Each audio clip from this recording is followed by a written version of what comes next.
Peak gaming meme. Defeat the famous number 1 player. The pack player, who was in first place, was again killed in a matter of seconds by the beam player. It exploded with fireworks. Break a record that has stood for years? The commentator shouted, God Lucian broke Combo's record, which had been held by Shadow Chaos for many years. The combo is still going on. The limit has not yet been reached.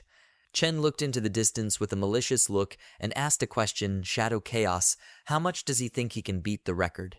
Monster looked at him with the same look. A lot of sparks happened, and the commentator shouted, 250 combo. 250. Chen put away the sword, and the man continued to scream, terrified, 250 combo is the health limit of Shadow Chaos. But God's health is not the limit. The strong will be defeated, the record will be broken. So what does this peak mean? Lucian was congratulated on his victory in the game of the strongest. He was given a statuette as the best Linksy warrior. He was congratulated on being inducted into the Hall of Fame. He is the youngest member of the Hall of Fame. Glory, fame, wealth. And before that incident, he suffered severe brain damage. His nerve response now has a 3-second delay. Now he has no chance in his sports. In front of him began ridicule from weaklings and losers. The system warned him about an error. It was impossible to answer. The Zhulong Guild withdrew the summons request and sent a public letter of apology. Public humiliation from the vanquished, persecution, destruction, and hunting. Betrayal, account deletion, leaving the game. Should he give up and give up? He doesn't want to fail. The system reports, Linksy is closed, the Heavenly Order is already here. Today at 12 o'clock, the Heavenly Order is released. Beyond the scope of the Linksy project, more game professions, new game modes. How can one be delighted if he is not here for a fierce battle? Heavenly Order Online. Not wanting to fail, he put his helmet back on and set off. 10 professions, you need to unlock the hidden profession of the Death Knight. At the beginning, they didn't give any points. He went out to the cemetery, and his body turned into a skeleton. He looked at his hands and said, he is now truly the living dead. After some time, Chen climbed the stairs and wondered what was happening to him. His head was splitting from pain, his clothes were all torn to shreds, there seemed to be no injuries. Where is he located? He doesn't remember anything at all, but he feels like he can't give up. June 30, 2035. Dream Star Residential Complex, door 502. He entered home and sighed deeply with relief. Suddenly, he saw a box in front of the door and wondered, is this what he lost when moving? He leaned against the wall and said that he didn't think his boss would help him with his search. He took the box in his hands and thought, even if these are just useless photo albums, there are a lot of memories associated with this. He placed the box on the table and began to open it, gradually taking out the tape, but as he opened it, he saw a cup and a royalty card, as well as a photograph with some people in bright light. He wondered in bewilderment, what? This is for first place on a journey across the sea of stars. Chen saw Park in the photo and wondered how he was doing. Looking back at the past, he realizes that these are truly valuable memories. He looked at the photo with a smile. This was the starting point of his esports career. 5 years ago, China, the nation's hub for esports. A tall, fair-haired Puck came on stage and told the audience that he was very glad to come here. He even learned a couple of phrases in Chinese. But the first day of the competition disappointed him. Their level of play is boring. Here he was met with failure. People began to talk among themselves, and he asked with a grin in English, what? He didn't understand anything. Park Han is a player on a journey across the Sea of Stars and South Korea, incredible power. The surrounding people began to show their displeasure and shout at him. What did he say? Yes, he will personally take it out in a second. Shameless. Does he really think that he is invincible with such and such results? The presenter, who was on stage, was taken aback when the pack grabbed the microphone from him and began to answer the dissatisfied people with a menacing look. It seems that they guys are very confident in themselves. He pointed his finger in their direction and said, since they are so confident in themselves, he will gladly re-educate them. Bunch of idiots. He threw the microphone back to the presenter and asked him to translate everything verbatim for them. He caught the microphone and thought with a saddened look about how much he wanted to resign. He began to translate the words again. There is a big difference between what they think and reality. If they are not satisfied with his words, then he will gladly accept the challenge of someone from the audience, and he hopes that they will resolve this issue in a civilized manner. The people in the hall were in a state of shock and lowered their gazes in fear. The guy in the cap named Dushisen picked up the phone on which his words were recorded that they were a bunch of idiots, and he would re-educate them, and San said, "What a horror." He knew that the translator was lying to them.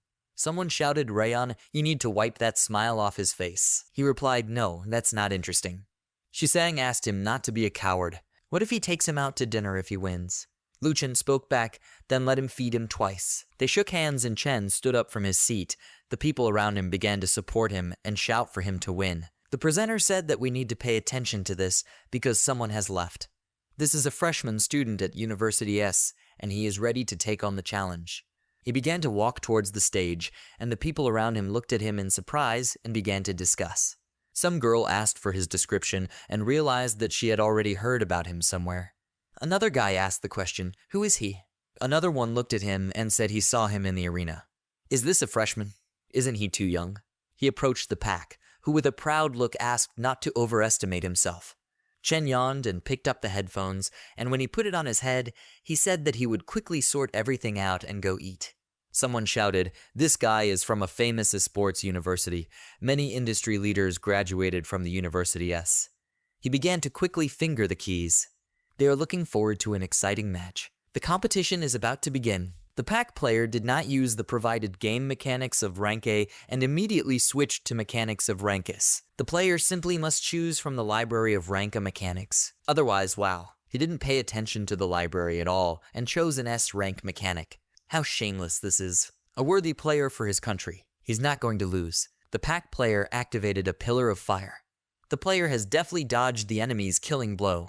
Puck tensed and his facial expression changed to one of shock, and he said in his thoughts several times that this was impossible.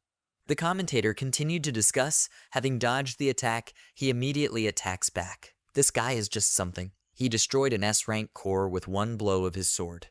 Puck hit the chair with his fist and shouted angrily, once again. Lu sat with a calm expression at the computer desk and was silent. The host shouted, "The pack returned to the game again with an S-rank robot. We need to stop." The player pack was destroyed again. This happened in just 9 seconds. It's an instant kill. Puck screamed again. A bright flash of light filled the area, and the presenter shouted, "The player's pack was again torn apart like New Year's fireworks." He kept screaming one more time. He did this many times and did not give up, looking shocked. Lu yawned again and said again, for the 5th time already. He doesn't have time, he wants to eat. He got up from his seat and walked onto the stage. The presenter handed him the microphone and spoke. The pack player considered him a technically strong player. He has a lot of experience in fighting, right? The people around him shouted with pride, "Incredible. Cool. We need to continue in the same spirit. Boy, he's really cool. Then why has he never seen him compete?" Lu answered no. Today he plays for the first time. He became an adult only 2 months ago, so he only recently joined the computer club. Until yesterday, he didn't know how to play. Pack's face distorted, and he swore obscenely.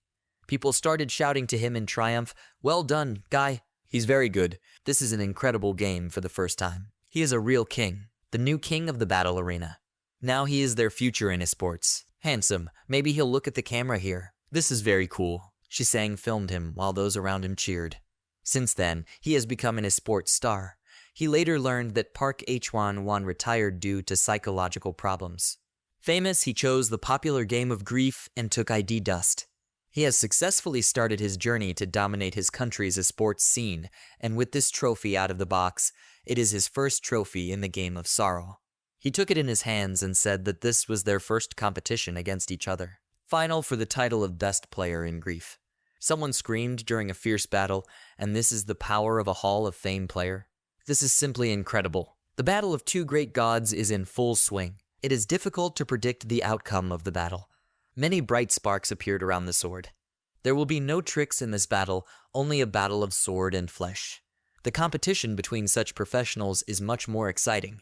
Bright flashes of light continued to emanate everywhere, red dragon flames. People got scared and started screaming, "There he is!" He used Dragon Flame Strike. Everyone was shocked by what was happening, and Luchin used magical powers against his opponent and calmly dealt with this attack. It was his turn to strike. He swung his sword and glared at his opponent with furious eyes, using the powers of the mountain sword dance. Someone shouted, "You need to look at this. This is the most complex technique of mountain sword dance performed by Luchin." He rushed to attack. 60-70. The number of combos continues to grow. Chen looked at his opponent and asked how he thinks he will be able to break his record this time. The enemy looked at him with shining eyes, and the commentator screamed with horror in his eyes. The mountain sword dance continues to cause damage. 197 combos. He beat the last record of 196 combos. The limit has not yet been exhausted. It continues. He swung his sword in different directions with quick and sharp movements. The protection is torn. Lewin fails to handle the mountain sword dance combo. Combo increased to 250. Already 250. A new champion was born today. 250 combo attacks is a new record, but clearly not its limit. Before their eyes, a new king was born, a new legend. They congratulate Luchin for being named the best player in Sorrow.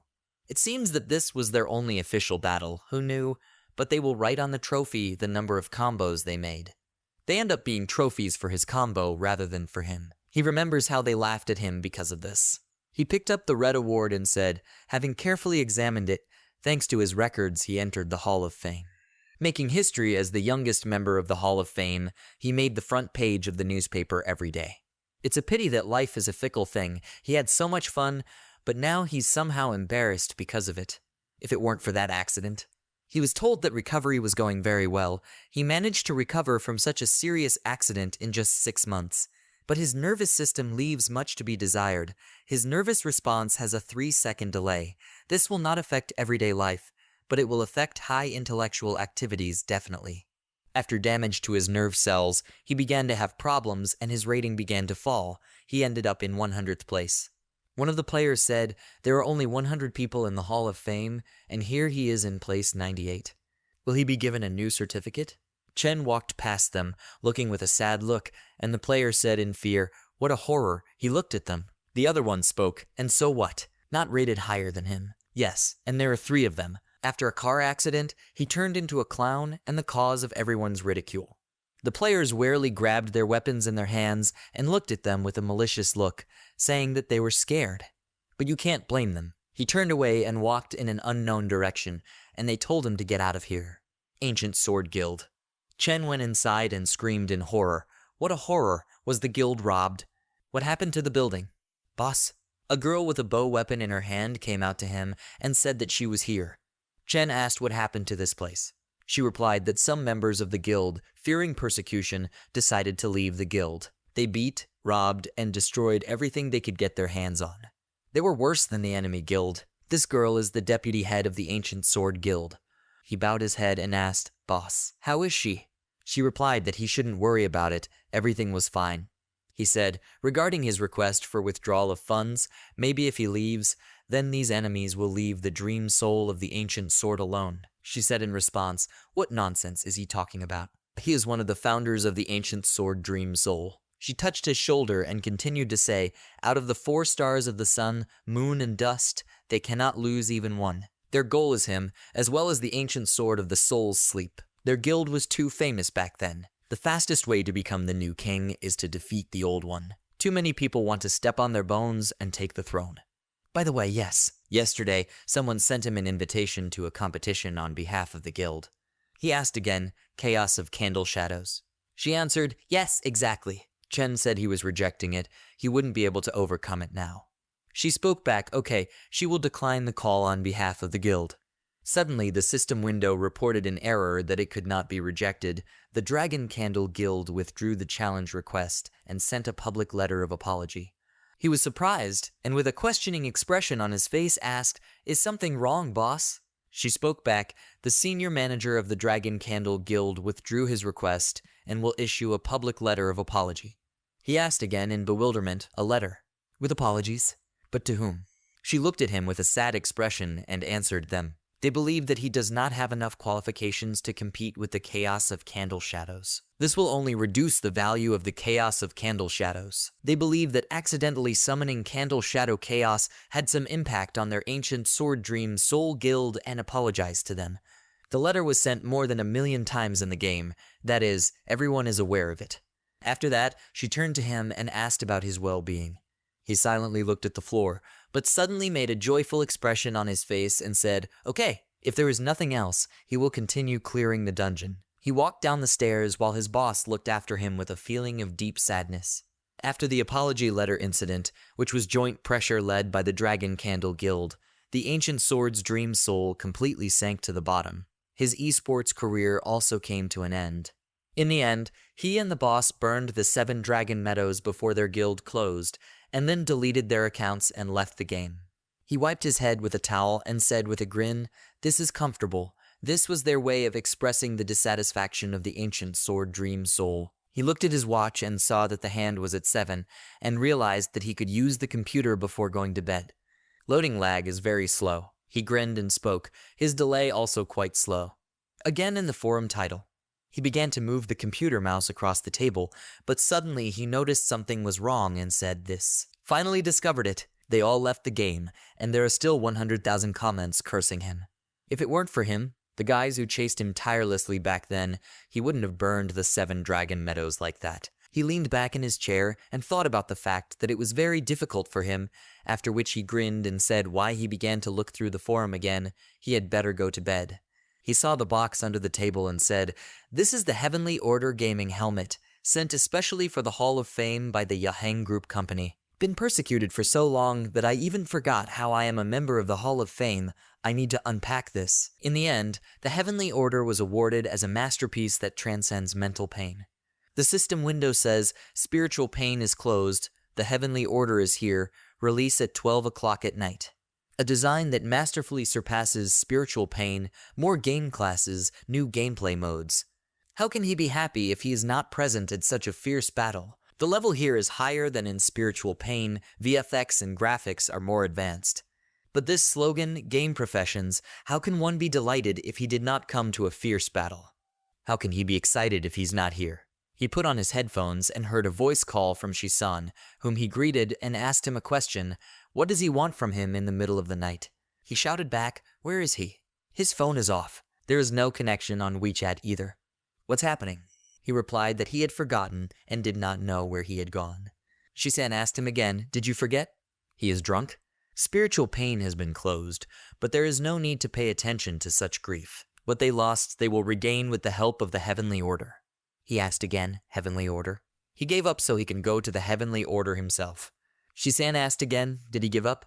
"Stop joking like that, guy. Is he still the Ray he knows?" Chen spoke back, "He is like this now. How can he play? Does he want to be humiliated again? If he has nothing more to say, then let him hang up." Shisan got very angry and shouted at him to put something heavy on his head. He is the debutant who tore apart the Hanwang Park, beat the chaos of the Candle Shadows. He is the youngest member of the Lucan Hall of Fame. He's gonna give up just like that. Does he really want this? Chen answered him through gritted teeth. So what? What does he even know? Shizen shouted back, he knows that when he is bullied, he must fight back. He saw how the guild, which only had 5 members left, was eventually persecuted and abandoned the game. They really want to end it this way. Lu Chen, he must say something. The first spiritual pain warrior to accept the challenge received an apology letter. What a humiliation. And was he really going to just put it through? Chen asked again, but how can he be ready? How can he even think about anything? Every day he entered the game and was persecuted. His comrades were persecuted and left the game. He's no longer a Hall of Famer. Shizen got angry and said that he was just an idiot. Lu Chen, he's just a coward. He says goodbye to him. Chen took off his headphones and lowered his gaze to the floor. Shisan's words about being a coward were repeated in his thoughts. He recalled a truly exciting battle and the joy of victory. He was once the champion. Public humiliation, relentless persecution, and a broken guild. Each of them was firmly imprinted on his subcortex. He is the one who saw the peak. It will never rot in the dirt of a ditch. Shisan is right. Is he willing?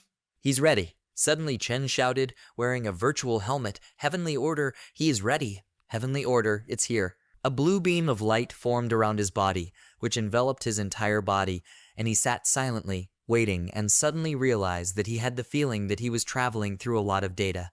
Are virtual technologies of Yakhang groups so advanced? He looked into the distance with a surprised look. Temple of Instruction. He moved into a spacious temple, examined the surrounding columns, and thought that he really had a realistic feeling, as if he had really moved to another place. The texture of the stone columns is also modeled. This is a worthy masterpiece. Eclipsing spiritual pain. Welcome to the Temple of Instruction, Lu Chen. A little fairy elf appeared in front of him and greeted him, saying that she was a system spiritess. He greeted her, and she continued to notify him. Dear player, after confirmation, he becomes a member of the CGL Hall of Fame in the Z country region. He will have exclusive ID privileges. Does he want to continue using his Beam ID? He thought for a moment that he was beaming. This ID had become the Hall of Fame's biggest joke. Changing the ID will be an indicator of a new start. A system window appeared in front of him, which showed the proposed name of a broken spear sinking in the sand. He could think more or confirm it.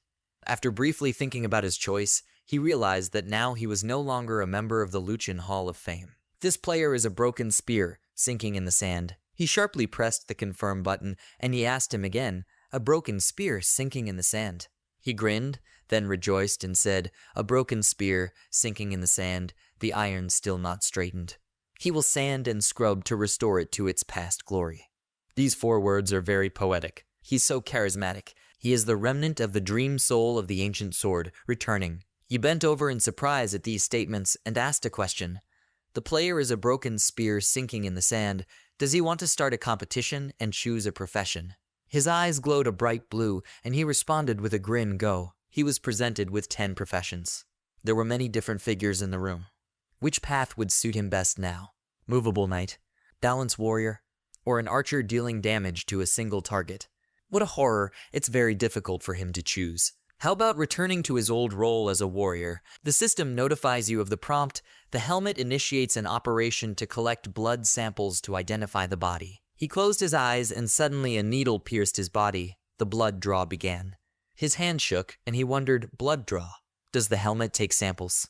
The system window reports, prompt, sample collection is complete. Detection of the player's body has begun.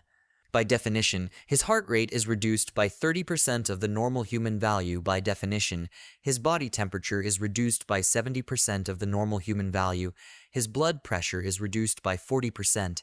His brain wave response is increased by 120%, and his vital signs are reduced by 50% of normal human values.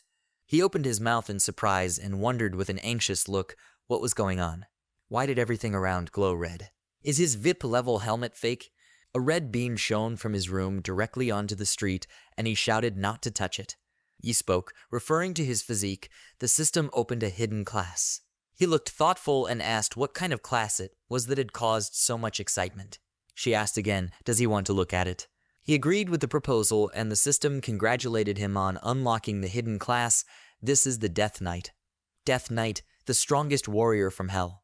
Descendant of the Asura clan, master of the deadly power of Hell itself, lord of all night spirits. He was alerted by a bright purple light near him, and he said, this is amazing. Death Knight, a warrior class belonging to a special race. It's perfect. The clock hand struck 12, and the system tells him, the time has come, it's time to start the game. A broken spear is buried in the sand. Does he want to enter the game right now?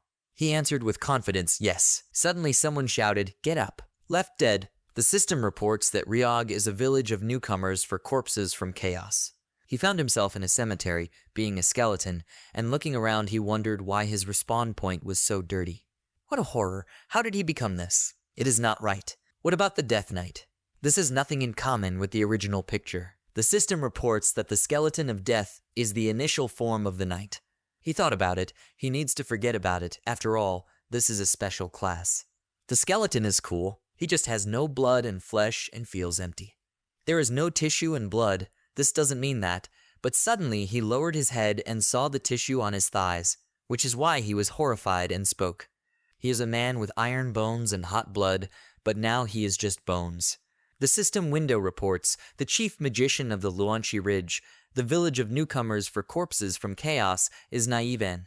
This creature was holding a long stick in its hands and was saying, little skeleton. Chen looked at this creature in fear and asked, who is this? The monster replied, he is Naewin, the chief magician of the Luanchi Ridge, a village of newcomers for corpses from chaos. The awakened night spirit must take up his sword and hit the road and fight for the rule of the night spirits with courage and strength. In front of Chen, a system prompt appeared that he had received a starting set of equipment for a beginner from the chief mage of the Luanchi Ridge of the beginner village for corpses from chaos. He opened his mouth in surprise and thought, this really scared him. After which he looked at the system window and thought, a broken iron sword, a torn cape, but this is better than nothing. He suggests just equipping it. He pressed the button to put everything on, and a moment later there was fabric on him, and an iron sword in his hands, and he screamed, the Death Knight is here. With this armor, his stats were about to skyrocket, and he asked the system to show him his stats panel. Suddenly, there was a long silence. The system window showed the character's characteristics. Information statistics, Death Knight class, level, strength, and agility 0, life, hit points, and mastery 100. Additional attributes, attack 1 to 2, physical defense 1, movement and attack speed 6, reputation, magic power, magic resistance, and luck 0. These statistics are too low. Suddenly, Naivan turned to him and asked a question. The little skeleton, does he want to become stronger? Would he like him to give him some tips? He has a lot of tricks. Chen stepped aside from Naivan and said in response that tips are good, but he is not ready to sell himself. Naivan looked at him with a horrifying expression on his face and said that he should come and take the quest. He still has nothing to trade. The system window reports a hint. He accepted the quest to kill big-eared rabbits. The difficulty level is F-low class level. Description of the task, you need to kill 20 big-eared rabbits and collect 5 bunches of coarse wool from their paws. He must bring this to the chief magician of the Luanxi Ridge, the village of newcomers for the corpses from chaos, and he will receive a certain reward. Chen thought, he, the old man, has a lot of jokes in stock. 20 rabbits. Should be simple for him, right? The system window announces the arrival at the carrot meadows, where there were many sinister rabbits with sharp teeth who were pulling carrots from the beds. There was a strong wind in the deserted field. Chen went down to the ground and hit the rabbit with his sword, saying that it would taste his sword. He dealt a critical hit of 41, level 2, level 1. It seemed very simple to him. He stopped, and at that moment another rabbit turned his attention to him. Chen swung his sword and shouted to this creature to come to him. Suddenly he thought, he will be in this position in 3 seconds, now he needs to make a swing. He screamed loudly from using his powers and let the rabbit go. He had not expected this at all and wondered if he had missed the mark. Does this bunny have super fast speed? Health minus 15. The rabbit struck his skull, and he screamed in pain, after which he fell to the ground and began to sob, thinking that he had attacked 3 seconds earlier to remove the delay. Why didn't it work? He saw another level 3 rabbit and realized that the attack was happening again. He again swung his sword earlier than necessary and missed the rabbit, which landed on his sword, which alerted him, and he thought, no again, then he will try again. He was wasting his opportunity by trying to attack earlier, but suddenly he started counting down from 3 seconds to 1 while the rabbit was getting close to him, and at that moment his teeth were a little broken, and he was thinking, of course, horrible. The system window reports that hunger level is 96 out of 100, health 3 out of 100, mono 97 out of 100. This is not a fast rabbit, but its latency has decreased. Many rabbits continued to attack him, and he mentally shouted, Boss Shisan, Shadow Candle Chaos. He is the #1 swordsman in the world. He is back. The point is melting. His expression darkened as he realized that he had actually been killed by a bunch of rabbits. Shisan and everyone else don't need to know this. There was awkwardness.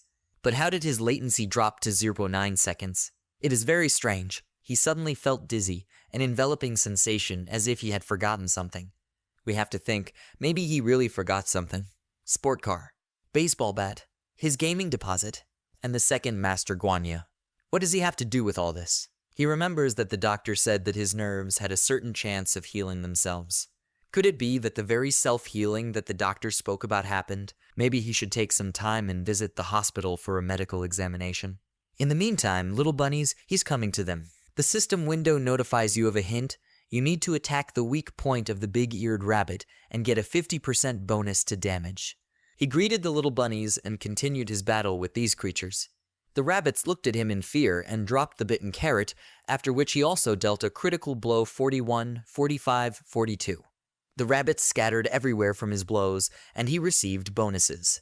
It has a latency reduction feeling that is too amazing. The current delay is 0.9 seconds. In the future, this should disappear completely. He was happy about what was happening and asked the question, who else? Suddenly something alerted him. He looked to the side and asked what was happening. A guy fell from the sky on him. He grabbed him by the shirt and wondered, is this a player? The system says it's a little cold today. Chen looked at him and asked the question, who beat him like that? Come on. He continued to hold the bloody guy, but suddenly threw him to the ground when he saw a huge level 10 monster in front of him, who was carrying another bloody guy in his arms. He screamed for help many times with a frightened expression on his face. This monster is the king of big-eared rabbits. Health 300. A huge monster with a highlighted eye and a carrot in its mouth stood opposite the Chen and gradually approached him. The system window reports the clue, King of the Big-Eared Rabbits, Lord of the Carrot Meadow, Temperamental Muscle Monster. The monster made a sharp movement and threw the guy out of his hands to the side, who flew with a dumbfounded look and collided head-on with another guy, whom Chen waved away, saying that he wasn't paying attention. He straightened his hand, after which a lot of glowing pixels appeared in front of him, into which the guys were dismantled, and he said, "Let them go in peace, and he will take revenge for them." When he got close to his opponent, he thought that this was the first time he saw the boss. After reducing the delay, he suddenly became excited. Chen grabbed his sword with both hands, but suddenly noticed brass knuckles on the boss's paws, which he was surprised by, and realized that this guy is a social rabbit. Wow, he needs to stay calm. He held his sword tightly and thought that the opponent must have a fast type of melee attacks. The best option to face such an opponent is to remain calm and wait. When your opponent attacks, you must quickly dodge and find an opening. He approached the enemy and tried to plunge his sword into this creature, but suddenly something alerted him, and he did not understand what was happening, realizing that he had just removed 25 points of health with one blow of his fist. The system window reports that due to the nature of the undead, the skeleton swordsman, before the health points expire, can quickly repair damaged bones and instantly return to its shape. Health points are not restored. He wondered if they were joking. What kind of indestructible nature does evil spirits have? Yes, it's useless. What's more important now is this rascal rabbit. One punch for 25 points, and how much damage he can inflict on him with his strongest attack. What a horror, it's so difficult. He slammed the tip of his sword straight into the boss's chest and realized that the critical hit only dealt 8 points of damage. After that, he jumped up, swung again and said out loud, "This frame is not only good in attack, but also has great speed. Even his defense is an anomaly." He landed not far from the monster and invited him to attack. The boss ran away, and at that moment Chen made a sharp movement with his weapon and said that it was time to attack him at that very weak spot on his neck. When he saw his target, he realized with fright that he had armor hidden under his fur. At this moment, the boss cut the trunk of one of the trees and split it in half with an ominous expression on his face. The tree fell to the ground, and Chen wondered if he was hit with such an attack from the front, he would suffer a compression fracture. The weak point of all large-eared rabbits is completely hidden under armor. This is terrible. This F-rank boss is outrageously strong. Based on its health, a monster can make at least a dozen mistakes, but if it itself makes a mistake at least once, it will be killed. Suddenly the monster stopped and Chen looked at him questioningly, after which he said that he looked quite aggressive.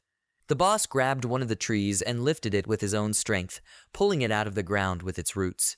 Chen told him, "Good boy, pull out the weeping willow," but it's a rabbit-shaped long-eared logician. The boss teethed in anger and threw the tree towards Chen, who tried to dodge the attack and shouted, "Come on, the usual combo." Chen made many sharp movements with the sword, which left bright rays of light, and said that he could not cut it, but no one said that he could not cope with the tree. At that moment, the monster's brass knuckles were right in front of his face, and he shouted, "What kind of catch is this?" The monster got angry, but at that moment 20 health points were taken away from him, as Chen struck him and blood splashes scattered everywhere. Chen wondered, is normal damage 20? The monster's health deteriorated, and he began to think that his eyes must be his real weak point. At that moment, the monster hit him in the face, and his health decreased by 15. Chen cursed and said that he was distracted. Luckily, he followed the direction of his fist and relaxed his chin, taking only 15 points of damage. Suddenly, the monster dealt another blow, and Chen said, "His ribs!" Health decreased by 40 points as the boss hit his ribs with brass knuckles and broke it into small pieces, and at the same moment looked at him ominously, after which Chen flew to the side, he grinned at himself, and his health decreased by another 15 points, and he flew straight into a hollow tree. Hanging there, the system informed him that his health was 5 out of 100, and this was critical. The monster accelerated straight at him and delivered the final blow, attacking the Chen, hitting him in such a way that he was all inside the tree. But suddenly something surprised the monster, and a moment later his hand was grabbed by many shoots inside the tree. Chen found himself outside, on the other side of the trunk, called the rabbit, and said that he was here. He asked a question, sitting on a branch. Did he like the gift that he had prepared for him? This dead tree is full of tangled vines. If he got in, it won't be so easy to get out. This is of no use unless he breaks the entire tree. The rabbit continued to try to grab his hand and pull it off, but Chen continued to say that right now he had no chance, and after these words, Chen struck the rabbit's eyes, who groaned in pain. Chen pierced him with an incredibly strong blow and shouted to taste the sword. Critical hit -100, the monster's health decreased to 172 points. The monster grabbed his eyes. Chen stepped aside and thought, his eyes are really weak points. He actually took 100 points with a critical hit. The system window reports that the big-eared rabbit king has gone berserk. Attack power has increased by 50%, speed has decreased by 50, and defense has dropped by 50%. Suddenly he wondered, defense, attack speed? If he is blind, then what use is attack power? At that moment, Chen decided to swing his sword a few more times, and after these critical hits, the boss's health decreased more and more, and when his health reached 38 points, Chen said that he had one last blow left. He says goodbye to the little rabbit. After these words, he really caused serious damage and completely destroyed the monster. The creature's blood has been shed, and the system window congratulates him on his victory over the king of the big-eared rabbits. He reached level 4 and was given a reward for defeating the boss. Chen grinned. He died after all. Now he suggests looking at the system window. This informs him that he has loot, a glowing chest plate of a big-eared rabbit, quality black stone, physical defense +9, health +20, required level 2. Large magic stone, quality 77. A special gem with magical powers can be exchanged with merchants for a certain number of gold coins. These luminous objects appeared in front of him, and he said, a breastplate and a large magic stone. Put on the glowing big-eared bunny chest plate. When he put it on, he stood in a majestic pose and said that he finally had worthy armor. The system window reports that he has received 10 free bonus points and can spend them on pumping up life, mana, strength, and agility. These are the 4 main attributes. The system window shows his stats: health 160, 140, strength 1, agility, and level 4. Attack 5 to 6, physical defense, movement speed, and attack speed 14, reputation, magical power, luck 0, magic resistance 4. He looked at it thoughtfully and wondered, 10 free points? Life was added by 20 units due to the chest plate. There are no skills. Mana does not decrease. Agility is compensated by reaction speed. So it will add everything to power. He raised the stat numbers, and now strength has a value of 11, and attack from 11 to 16. Chen was happy and said, he has the feeling that skeleton swordsmen have good strength growth rates. 5 points of strength are equivalent to 3 to 5 points of attack strength. He picked up his sword, ran in an unknown direction, and continued to talk. He still didn't collect a single hair from his paws. He offers to continue this crusade. After some time, he turned to the main thing and asked the question, how did he complete his task? The chief magician replied, very good, little young skeleton, let him keep his reward. The system window reports that he completed the quest to kill the big-eared rabbits and received 150 experience points, 10 copper coins, a reputation stat +1, and reached level 5. He received 5 bonus free points.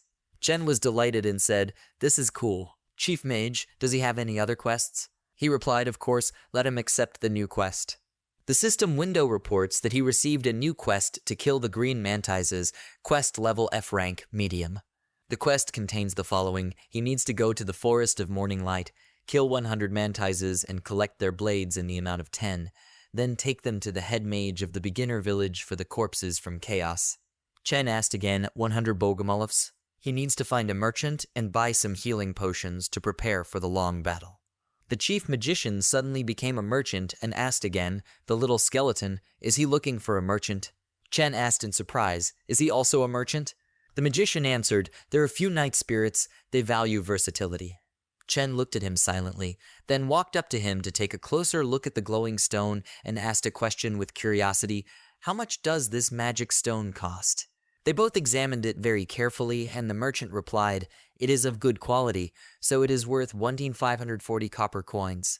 Chen, after hearing the amount, thought that it was wonderful. This magic stone is definitely worth 1,540 copper coins, although the reward for the work is only 10 coins. As long as their quantity is large, even copper can shine. Chen turned to the chief magician and asked if he had any healing potions. He was delighted, raised his hands up and answered yes. He guarantees that he will be satisfied. The system window reports that the main healing potion costs 50 copper coins. Effect: each bottle restores 80 health points. Chen grabbed a lot of these potions, and the magician said after him, waving his hand, that they would be glad to see him again. He spoke back without turning around, swindler. He bought 20 bottles at one time, so doesn't he know that he needs to give a discount? He found himself in a forest of morning light. At the entrance, a sign said, "Attention, crazy dragon. Trespassing is prohibited." He was surprised by this message and wondered, is the dragon crazy? Guild? Don't cross borders. He's not even human. Why should he even bother? Suddenly, he noticed two guys nearby who were quickly running somewhere into the distance, and he became interested in who these two people were. The guys ran with incredible speed and frightened expressions on their faces. One of them turned to the other and said that perhaps they were pursuing them. He shouted back that they needed to run away as quickly as possible. Chen realized these are the guys. But what are they doing here? He immediately blocked their path and silently watched what was happening. One of the guys told the other when he saw him that there was a night spirit in front of them and a crazy dragon behind them. Heaven really decided to punish them. The other guy turned behind him with a frightened expression on his face and asked what should they do. He shouted back that he needed to fight him. Another answered yes. He also offers to fight. The night spirit is only level 5, and they can easily defeat him together. Suddenly, an arrow pierced the light guy right in the back. He screamed in pain and his blood spilled. The other guy got scared and, with his mouth open in shock, noticed another approaching arrow. And suddenly Chen ran up to him and grabbed it with his hands. The guy thanked him and asked the other guy how he was feeling. Chen told them that fortune had betrayed them. The guy sat on his knees and said that he didn't want to die. Chen noticed a few more arrows approaching and mentally wondered, is there an archer there? It is very interesting. The arrows are fast, but the flight path is so predictable. With his current reaction speed, no one will be able to touch him. The attacker was a level 7 archer, ID Mad Dragon Zia Huron. He got angry, drawing the arrow, and said, what a horror. He really escaped all of them. Some horrible level 5 bag of bones thinks he's a savior. Alta, he sent an incredibly powerful magic arrow towards him and took advantage of the clan's blood explosion. Chen grinned, waved his sword in front of him, leaving a bright beam of light behind it, and said, his ultimate is so weak. Archer Huron became wary and spoke. He really split it. He looked after him questioningly and decided to try again. And meanwhile, he was thinking, so quickly, how did he end up in the middle of it? Chen swung his sword with incredible force and said goodbye to the little archer. Huron looked to the side in fear and realized that an attack was approaching him, which is why he said no. Chen dealt a critical hit of -135 and said that the archers were still as fragile as before. Many birds flew over the forest, and he asked the question, what is that sound? New players couldn't create such a commotion during the battle. The Mad Dragon must have been protecting the field to surround the boss. It's too bad that he ended up here, like a fish breaking through a net. Deep in the forest of morning light, there were many warriors with heavy weapons opposite the king of the green manties, whose health was 600, level 15. And a huge mantis screamed loudly and attacked the warriors and knights. One of them fell and said to the others, guys, they've already taken down half the boss's health. All guys who die will receive 300 yuan compensation, and those who lose a level as a result will receive an additional 500 yuan. They need to kill the boss. 1 health point of this creature is equal to 50 yuan, and those who show zeal will be rewarded. These words were spoken by the head of the Mad Dragon, level 9, knight. Chen was stunned by such statements and wondered if 1 in 200 was 60,000 yuan. Is he crazy rich? So much money is spent on killing F-rank monster. The monster continued to swing its limbs and growl loudly at the knights, and one of them shouted, to the glory of the young dragon master, forward for the guild Mad Dragon. They need to kill it. Chen asked a question, is this a super buff bonus for which they give money? At this moment, many knights surrounded the monster's limb, and after the blow, a lot of blood was spilled. The monster's health was reduced by 421. Chen thought, it causes such terrifying damage. This boss is much more difficult than the big-eared Rabbit King. Will the remaining members of the Mad Dragon be able to stick it out until the end? The head of the Mad Dragon continued to support the team and told them not to stop there. They shouted back that they understood everything, and he asked them to pay attention to coordination and positioning. The first attack would anger the boss. They need to seize the advantage and attack together. And they should also use the cooldown time of this creature's skills, one hit and retreat, no need to stop for long. Chen wondered with interest, what kind of commander is this? He wants too much. Such a stupid attack will lead to multiple losses on the attacking side. Unless he wants to use the rest of the people to slowly beat the boss to death. Death compensation is 300 yuan per person, and if he loses a level, another 500 is added. He counted about 50 people in the Mad Dragon Guild, the losses of all people, and their level cost 40,000 yuan. Reward for health and compensation for death. Is this Mad Dragon leader really going to spend 100,000 just to kill a rank F boss for the first time? One of the guys approaching the monster shouted to the others, "This is a great opportunity. Guys need to move forward." Their health was gradually decreasing, and the monster still had a score of 416. Suddenly, a bright beam of light pierced the entire area. The monster was hit, and its health was reduced by 166 points, and the head of the crazy dragon shouted not to care about those who had already fallen. Archers, fire! Many knights crowded around the monster and began to shoot at this creature, reducing its health by many indicators, and then the health of the monster with arrows stuck in its body dropped to 60.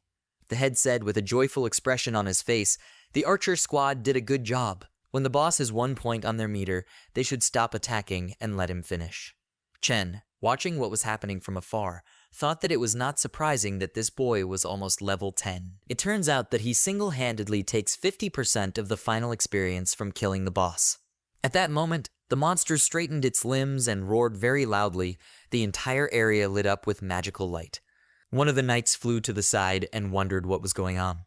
The system window reports the 7-armed king of the green mantises. The king of the green mantises entered the state of Berserk. This branch has 7 claws of blades, attack power increased by 100, defense by 50, and speed by 100. The boss turned into Berserk. One of the knights turned to the young dragon master and asked him to leave it to him. Chen realized cool 300 yuan in his pocket. After the monster's attack, many knights were destroyed, whose blood was shed right in the air. One of the knights shouted, "Guys, in the name of the young dragon master, we need to remove as much health from this creature as possible." Chen thought, 800 yuan, he's coming. At this moment, another strong blow was dealt to the monster, and the creature's health dropped to 18. The head, with eyes widened in anticipation, asked not to stop and continue, realizing that the scale values were almost 0. He told his knights to use their lives to give him the opportunity. Health decreased by 15 and turned out to be only 3 points. The head watched this with caution and realized with Chen that he needed to act now, and a moment later the blood of the monster was shed, and the head of the mad dragon expressed greed on his face and headed towards the monster with a sharp spear in his hands, shouting that it should go to hell. The monster was alerted by these actions, and a moment later a bright flash of light appeared in space. The head looked warily at the Chen who appeared opposite him and asked the question, "Who is he?" Chen asked again, "Is he talking about him?" "He's just an ordinary traveler. He just happened to be passing by and appeared here to seek justice for those players he forcibly sent to respawn." The head said with a grin in response, "He speaks so righteously, but he has only appeared now and his goal is still to take the first kill of the boss." Chen replied that he was only here to clean up the environment, and in his thoughts, he added to these words that he also wanted to take the boss away as compensation. The head got angry, pointed his weapon in his direction, and shouted he dared to touch his things, so he should go to hell. A fish that slipped through the net. Chen was in full combat readiness and asked again, "Claw attack?" With his hand, he touched the body of the monster and spoke for 2 dying people, but before he could finish speaking, the head shouted to him with anger that a useless fight would only hasten his death. At this moment, there was a critical blow to the head, which took 250 health points, and Chen told him to practice his skills some more, young master. Money is not the answer. The head of the crazy dragon began to disappear in small pixels, and finally shouted to him how dare he steal his property. I wonder how many lives he has. Chen thought lustfully, this little thing will definitely make people chase him after such a performance, so he should hurry up. His body glowed with purple magical light. He stopped in front of the monster and asked this creature not to worry, since soon it would be the turn of the mantis itself. The system window reports a hint. The king of the green mantises has left the berserk stages. The green mantis king has entered the stage of weakness. The speed dropped by 150%, the defense dropped by 100, and the attack power decreased by 200. Chen found himself alone in front of his opponent, and after taking one hit, The monster's health dropped to 0 and the system window informed him that it congratulated the player on a broken spear sinking in sand with the first murder of the king of the green mantises. Chen shouted, "Experience, rewards. You need to go to him." The system window notifies that his vital signs are below the threshold and he will be sent offline. The system will automatically save the experience and equipment that he received after killing the boss. Chen looked questioningly at this warning and responded with his silence. Chen took off his virtual helmet and asked why he was suddenly thrown offline after defeating the boss. And what did this warning mean? Suddenly, he heard a knock on the door and wondered who was banging on his door in the middle of the night. Shisan, who was trying to catch his breath behind the door, came running to him and Chen asked him why he was here. He replied, of course it was because he was worried about him. He didn't respond to his messages or calls after that point. What is he doing? He looked into the distance of his room and became wary, after which his body trembled and he screamed loudly in fear that there were zombies there. He was dumbfounded and asked again, "Zombie, where would this come from here?" He showed him the phone screen and asked him to look at himself. Chen looked into the camera, and after a short silence he began to shout, "What are these spots on his face?" Shisang spoke in response, "Corpse spots appear on him, which only the dead have, and these spots increase and grow with great speed." Chen grabbed the phone in his hands and shouted at him not to joke like that at 2 a.m. "It's just some kind of dermatitis, right?" Shisang shouted back if he doesn't believe him, then he can take him to his father's hospital to get checked out. This is entirely consistent with what is recorded in his family's forensic report. Chen began to fall down in horror and wonder how he could have such a thing. Shisan grabbed him. He continued to say that his head hurt a lot.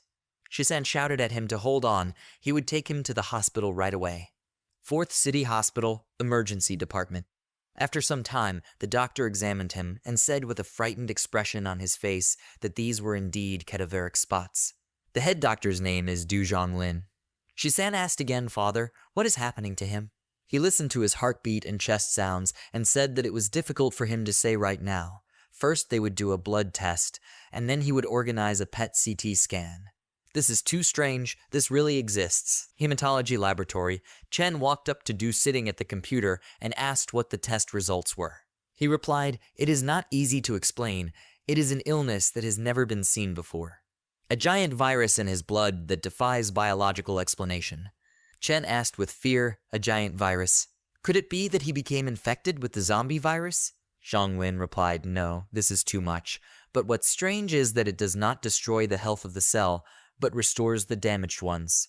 However, accordingly, due to the fact that there are a lot of them in his body, the effect of this objectively slows down the speed of blood circulation."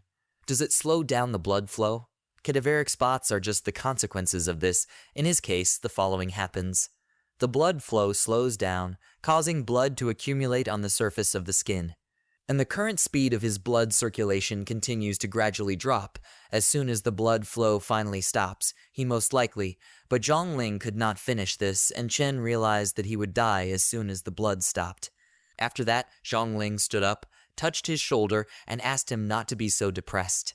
Now that medical technology is so advanced, there must be a way. A PET CT scan is ready. He offers to check what other effects this virus had on his body. Chen replied, "Okay," and thanked Uncle Du. He responded by saying that there was no need to be so nice to him, but Luchin, had he experienced anything strange these days? He asked again, "Strange phenomena?"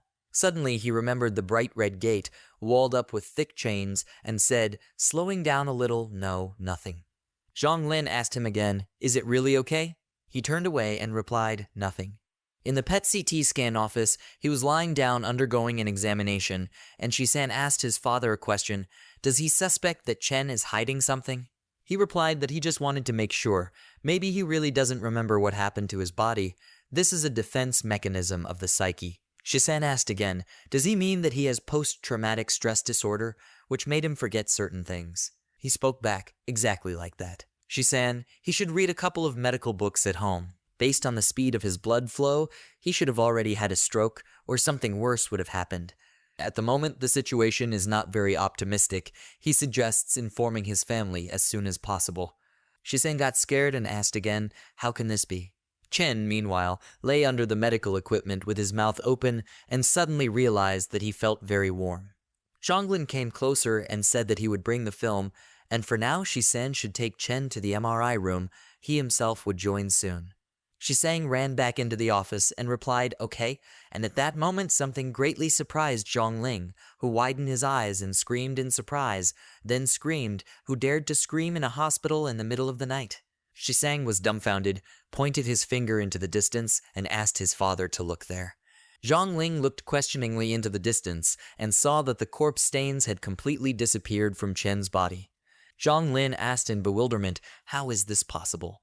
He shouted with joy, "How does he feel now?" He sat down on the bench and said, hesitatingly, that he felt warm during the PET CT scan. Now he does not feel any discomfort.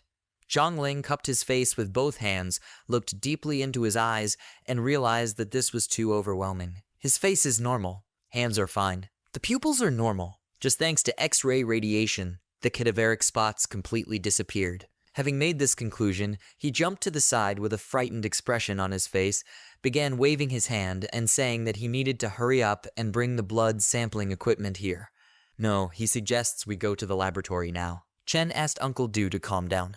3 hours later, Chen's face turned pale as Shisan carried him in his arms. Chen's whole body was shaking, and he said that he felt as if his father wanted to divide him into parts and conduct research on him. Shisang said in response that he did not even expect that his father would actually take 800 milliliters of blood from him for experiments. They entered the room. Shisang sat him down on the sofa, handed him a glass of water, and said, "Now we can safely say that X-ray radiation has an inhibitory effect on the virus." Chen extended his hand to the water and answered, "Yes." Shisang continued to say, "As long as they test which X-ray wavelength is most suitable for continuing therapy, he will have to rest. It's 6 o'clock in the morning. First he'll rest, and in the meantime he'll run off to get him breakfast." Chen thanked him for this and lay down on the sofa. He looked at his hands and thought about what Uncle Du said about him going through a difficult phase. Then why are there no consequences for him? After some time, Shisan returned to him and hurriedly informed him that a beauty was standing at the front door in a sports car with a huge gorilla guard. The cute girl has a bandana on her head and looks like she's trying to catch her lover. "Would he like to watch this?" he asked again in surprise. Bandana. "Gorgeous. Sports car." Shisan, "Does he have a photo?" He handed him the phone and showed him the screen, saying that there was a photo. "She's cute, but it looks like the guard doesn't trust her because he constantly looks at her with a menacing look."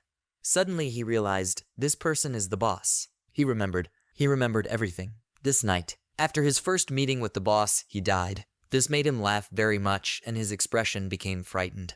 He grabbed his face. Shisan was afraid for him and sat closer to him and asked the question, what was happening to him? He said, hesitating, that this woman is the High Yui boss of the dream soul of the ancient sword. He was very surprised by this and asked again, is she his boss? He dropped the phone in fright when they started banging on the door and shouting, "Luchin, this is He Yui." Chen said, "Wow, she found him so quickly." Shisan wondered why he felt that this was not good. What did he do last night? He got up, walked closer to the door, and said that he needed to forget about it. Since they know each other, he will open the door, and they can talk face to face. He also replied to Yui that he was already on his way. Chen frowned and suddenly extended his hand and shouted to Shisan to stop and not open the door. He rushed towards his body. His hand shook, and he said that he needed to tell something. Shisan looked at him questioningly, and Yui continued to knock on the door and shout, "Luchin." She knows he's inside. Shisan had already grabbed the handle and shouted back that he was on his way. "Stop knocking like that. It's too early. Shouldn't we let people sleep?" Chen pushed Shisan aside and asked him to leave here, and he was surprised by this and shouted with dissatisfaction, "What is he doing?" He opened the doors and Yui shouted several times, "Luchin, Luchin." Shisan looked at her with his mouth open and asked, "Beauty, what does she need?" She went inside and asked him where the beam was. She definitely heard his voice. He replied that he did not know any beam. She must have got the wrong apartment. She looked around and said in response that this was impossible. He clearly should be here. Shisan was surprised by her persistence and said that she had entered private territory. She continued to walk around the house and look around, saying that she knew he was here. Suddenly, she swung her bag. Shisan looked at her in fear, and she asked the question, is he really hiding from her? Chen saw her sudden movements and thought, oh no, this is the boss. Shisan, didn't he tell him to kick the boss out? How did she get into the bedroom? She had already gone to the closet and said that she knew that it was located here. A cold sweat ran through his body, and he continued to stand inside the closet in silence. She grabbed the handle and asked why he was avoiding her. Is she really worried about him? She started to open the door, and he realized he was in trouble. At that moment, Shizen shouted loudly behind her back that Luchin was already dead. These words made Yui stop. Her hand trembled, and she lowered her gaze and said that this was impossible. Chen thought about it. After all, she stopped, but it was close. Tears appeared in her eyes, and she continued to scream, "This is impossible. Luchin cannot be dead. He must be lying to her." Shizen spoke back, "It's true. If she doesn't believe him, she can go to City Hospital now. And look at the death certificate." She threw him aside and ran out of the room with incredible anger, shouting that he was a liar and hitting him hard. She ran out onto the landing, and her thoughts were that he was lying to her a lot. She repeated his name again and again and ran with tears in her eyes. Shizen called his father and said that he needed help again. After that, he went to the closet where Chen was sitting, opened the door, and said that she had left. Is he sure he did the right thing? He said in response, in the hospital he naively thought that as long as they used X-ray therapy, his body would be as normal. But when the block fell from his memories, he couldn't even say with certainty whether he was alive or dead. Instead of giving the boss hope and then taking it away, it is better to immediately drown it in despair, so the pain will be less. Shizen sat down near the closet and said in response that it was confusing him more and more. So what happened last night? He must explain everything to him immediately. He replied that he was buried alive. Shizen was surprised by this and asked again, what did he say? Chen said, yesterday afternoon he went to meet his boss. He thought that this would be an ordinary meeting of friends and did not expect that it would turn out to be the vice president of GGS Asia, Hiyue. Shizen squeezed into his story and expressed his opinion that she is a rich and beautiful woman. Aren't he and his boss gamers? He picked up a rich lady. Chen continued to say that she gave him 200,000 yuan worth of equipment and also invited him to her new studio. And she showed her feelings for him, but he rejected it all. Shizen was dumbfounded after this news with tears in his eyes and tried to tell him that he had made the wrong choice. But Chen said that with his 3-second delay state, he was only a burden to her, and he did not want her to waste her time on someone like him. She insisted on letting him down, and an incident happened on the way home. The rival with whom she competed for the post of vice president of Asia realized that he could not win and decided to set a trap to kill her. The gang was numerous and well armed. In order to save himself, he set fire to the gas tank of the car, but the explosion was delayed only for a minute. The boss, who was stunned by the blast wave, was thrown by him onto a passing tractor, and he stayed for her. Shizen was stunned by what was happening and opened his mouth, and Chen continued to talk. Seeing that their plan failed and their victim escaped, they brought all their anger on him, and he was beaten to death by them. Maybe they thought he was dead. After they vented their anger, they dragged his body to the Chaos Mound, which is located in the north of the city, and there he was buried alive by them. Shizen was very scared and repeated these words in his thoughts. Chen said, fortunately, heaven did not accept him then. Yesterday's downpour saved him. And because of the heavy rain, the soil in which he was buried became very loose. He lost consciousness and crawled out of the ground like a zombie. He doesn't remember where he was going, he only felt the pain in his body constantly receding, and when he returned to a conscious state, he was standing in front of the door to his apartment, and there was not a single wound on his body, only a slight headache. Shizen spoke with caution. This is because he was infected with a giant virus after being buried, and it also constantly restores his body. This is simply incredible. Chen turned to him and asked the question, do you think he's even alive now? Shizen jumped up from the floor, turned away from him and said, the Chaos Mound in the north of the city is shrouded in more than one secret. Looks like they'll have to go there. Chen said that he would go with him. Shizen took his trembling body by the arm and said that right now he needs to rest. First he needs to eat, and for now he will go out for a while. He pulled out food for him from the bag, and Chen asked a question. Now he will go to the Chaos Mound burial ground. Shizen took a bite of bread and said in response, no, about the falsification of his death certificate. His father cursed him. By the way, his dad asked him to take his gaming helmet with him. Chen replied, biting off the edge of the bread, okay, he can have that. 4th Hospital, Conference Room. Shizen picked up the box with the heavenly order and told his father that it was already here. He entered the office, but there were several adults there. He was dumbfounded in the passage and became interested in why these old people were here. Previously, the income from the game was only about 130,000, which was not enough, and before leaving, he needed to earn enough money to support his father, who retired. He manually wrote on a piece of paper that he needed to find a partner for his father, a pension, a bank card, and write a will before leaving. The reconstruction plan for the soul and dreams of the ancient sword. Buddy is already here. Suddenly, Shisan announced that he had already returned and asked the question where he was. He said his name, threw his pen on the table, and replied that he was here, hiding the piece of paper. He got up from his seat, looked at Shisan, and asked in bewilderment why he needed so many bags. Did he run away from home? Shisan replied as he walked past him, no, he's just moving in with him. Chen did not expect such a turn of events at all, and asked again, what? But he only has one bed here. Shisan sat down on the sofa and said in response, oh well, his sofa is wide enough for him to sleep on. Chen grabbed his head and asked Shisan to tell him the truth. Has he reached the point where he needs a personal nanny? Shisan spoke in response, lying in a comfortable position on the sofa. What kind of nonsense is he talking about? He's just bored at home. As for him, he won't die anytime soon. He handed him the examination report and said, this is his examination report, which reflects that his vital signs are normal. Chen read the indicators and asked again, is this really possible? Shisang began to take something out of his backpack and spoke further. At first he did not believe it, and later, these old professors conducted several groups of comparative experiments before he believed it. Chen asked him back in surprise, old professors? Shisan pulled out the helmet on the table and Chen asked, has his item been studied? He replied, yes, that's exactly how it is. His project to sequence the genes of the virus turned out to be too big and his father had to ask for help. Genome sequencing in the laboratory allows you to obtain almost any genetic information and analyze and decipher all genes, mitochondrial DNA, and intergenic regions. Then more and more people began to come, older and older, highly qualified, who were considered masters of medicine, and eventually a group of textbook medical figures gathered. These medical giants made one call, and the Chaos Mound became a guarded military zone with limited access. But after these old professors appeared, the efficiency became very high. In just half a day, the secret of the Chaos Burial Mound was revealed. Chen became wary and asked again, is it a secret?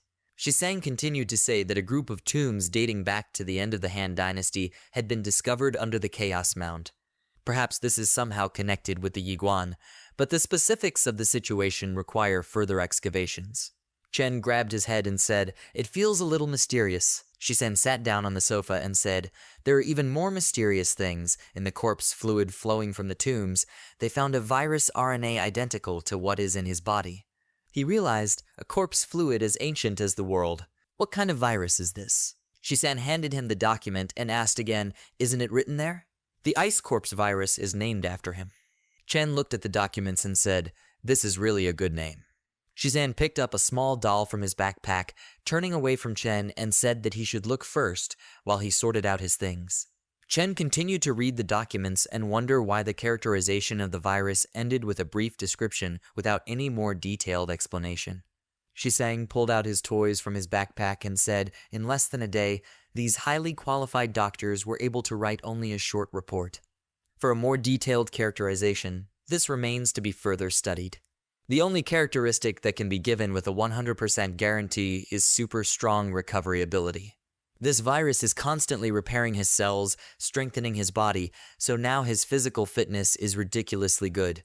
Chen replied, the virus strengthened his physical condition, but it also slowed down the speed of his blood flow, thereby causing intoxication, causing poisoning of other organs and a slowdown in heart rate. When compared to other physical problems, the most important thing is that no one was interested in his body. Shisang said in response that his father told him that at that moment they really had an argument. A bunch of people wanted to send him to the laboratory for 24-hour observation and research. Several extremely influential people expressed the position that his professional opinion should be sought. Later they discovered that virus RNA was more important to study, and its value dropped somewhat to the level of the object that contains RNA. Chen said in response, everything was fine until he was made a lab rat. He did not expect that the virus could help him 3 times. Shisam was surprised and asked him again 3. Isn't it twice? Chen answered, cell restoration brought him back to life. The RNA virus helped him avoid the role of a laboratory mouse, and finally the delay of his neural impulses decreased to 0.9 seconds.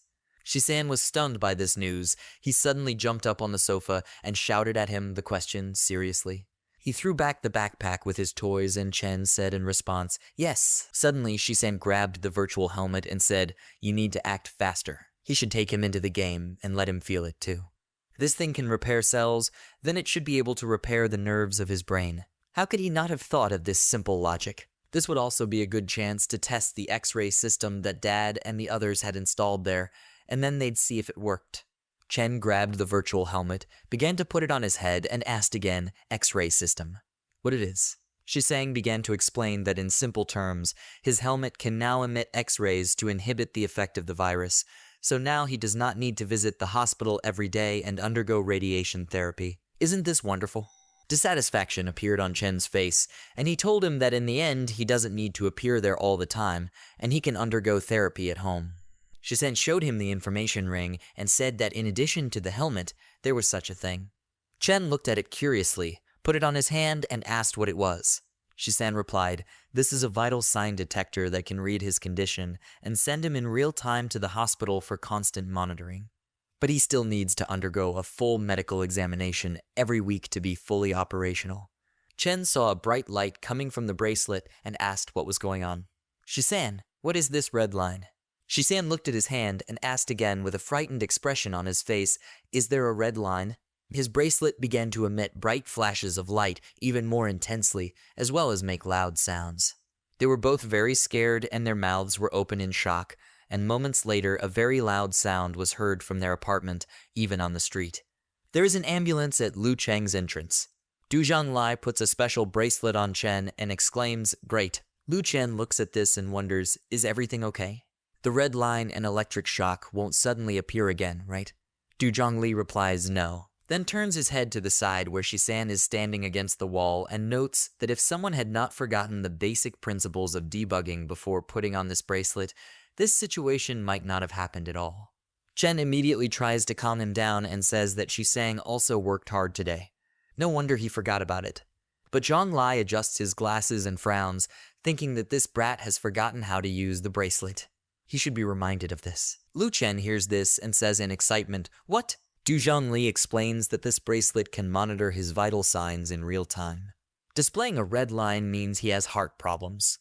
The bracelet will automatically bring him first aid. Blue color means lung problems. The bracelet automatically gives him adrenaline. Green color indicates blood problems. Due to the virus, his vital signs are different from those of ordinary people.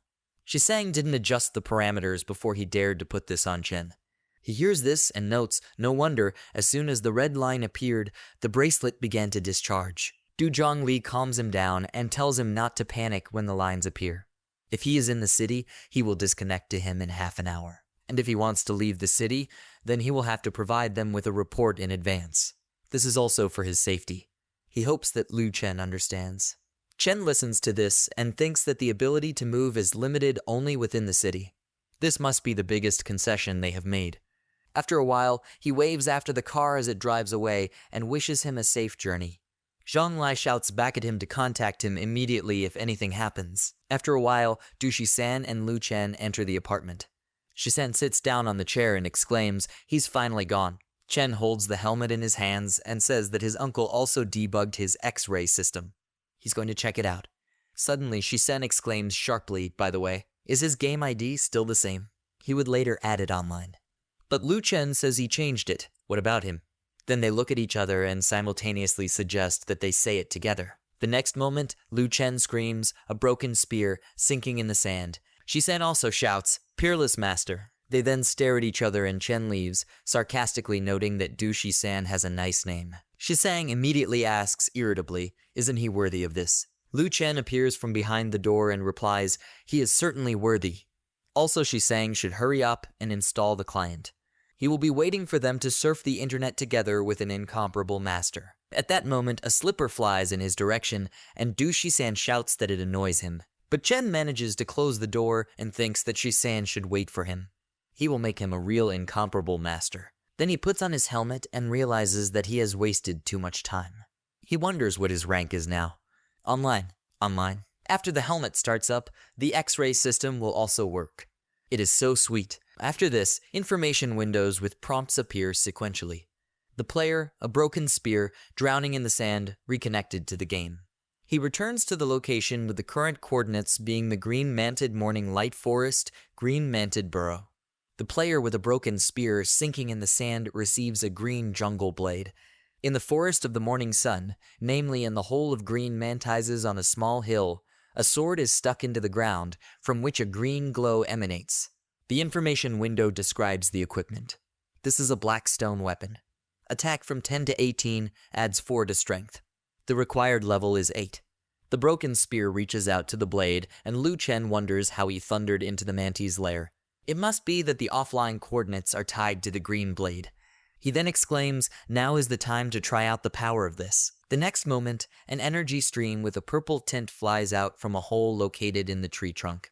The praying mantises immediately notice this and head towards the hole. Many fragments fly out from there. The spear sinking in the sand holds the blade, and Lu Chen exclaims enthusiastically, "This black stone weapon is really sharp." The spear comes out, and Chen again notes that a light blow pierced right through a huge tree. I wonder what effect it has on monsters. Suddenly level 8 and 7 mantises appear nearby. The broken spear, sinking in the sand, gets ready, and Lu Chen joyfully exclaims that it was just in time. A broken spear deals a critical blow to a mantis and takes away 402 points. Then it again deals another critical blow to another mantis and takes away 430 points. He twirls the green jungle blade in his hands, and Chen says enthusiastically, "The crit deals a full 400. This is worthy of a black stone." Suddenly a broken spear, sinking in the sand, attacks one of the mantises, and Lu Chen asks, "Did it want to attack from behind?" A broken spear hits the mantis and takes away 18 health points. He notes that it is not good enough. The praying mantis flies a long distance. Lu Chen shouts that he is in a hurry. The praying mantises must come in droves. After these words, 2 mantises with the 8th level and 1 mantis with the 7th level approach him. Chen notes with surprise, it can't be. The monsters really started to come in droves. But immediately the broken spear, sinking in the sand, smiles, and Chen exclaims, "Okay." The praying mantises are getting closer and closer, and the broken spear in an instant deals many blows and cuts them into pieces. Lu Chen shouts, since they attacked in a crowd, then they will all die together. The broken spear swings his sword one last time, and Chen shouts, "The battle will end here." After that, the broken spear, sinking in the sand, carefully wipes the sword with a rag, and Lu Chen thinks with delight that he is still handsome, but compared to what it was before, everything is still a little worse. Suddenly someone's voice is heard.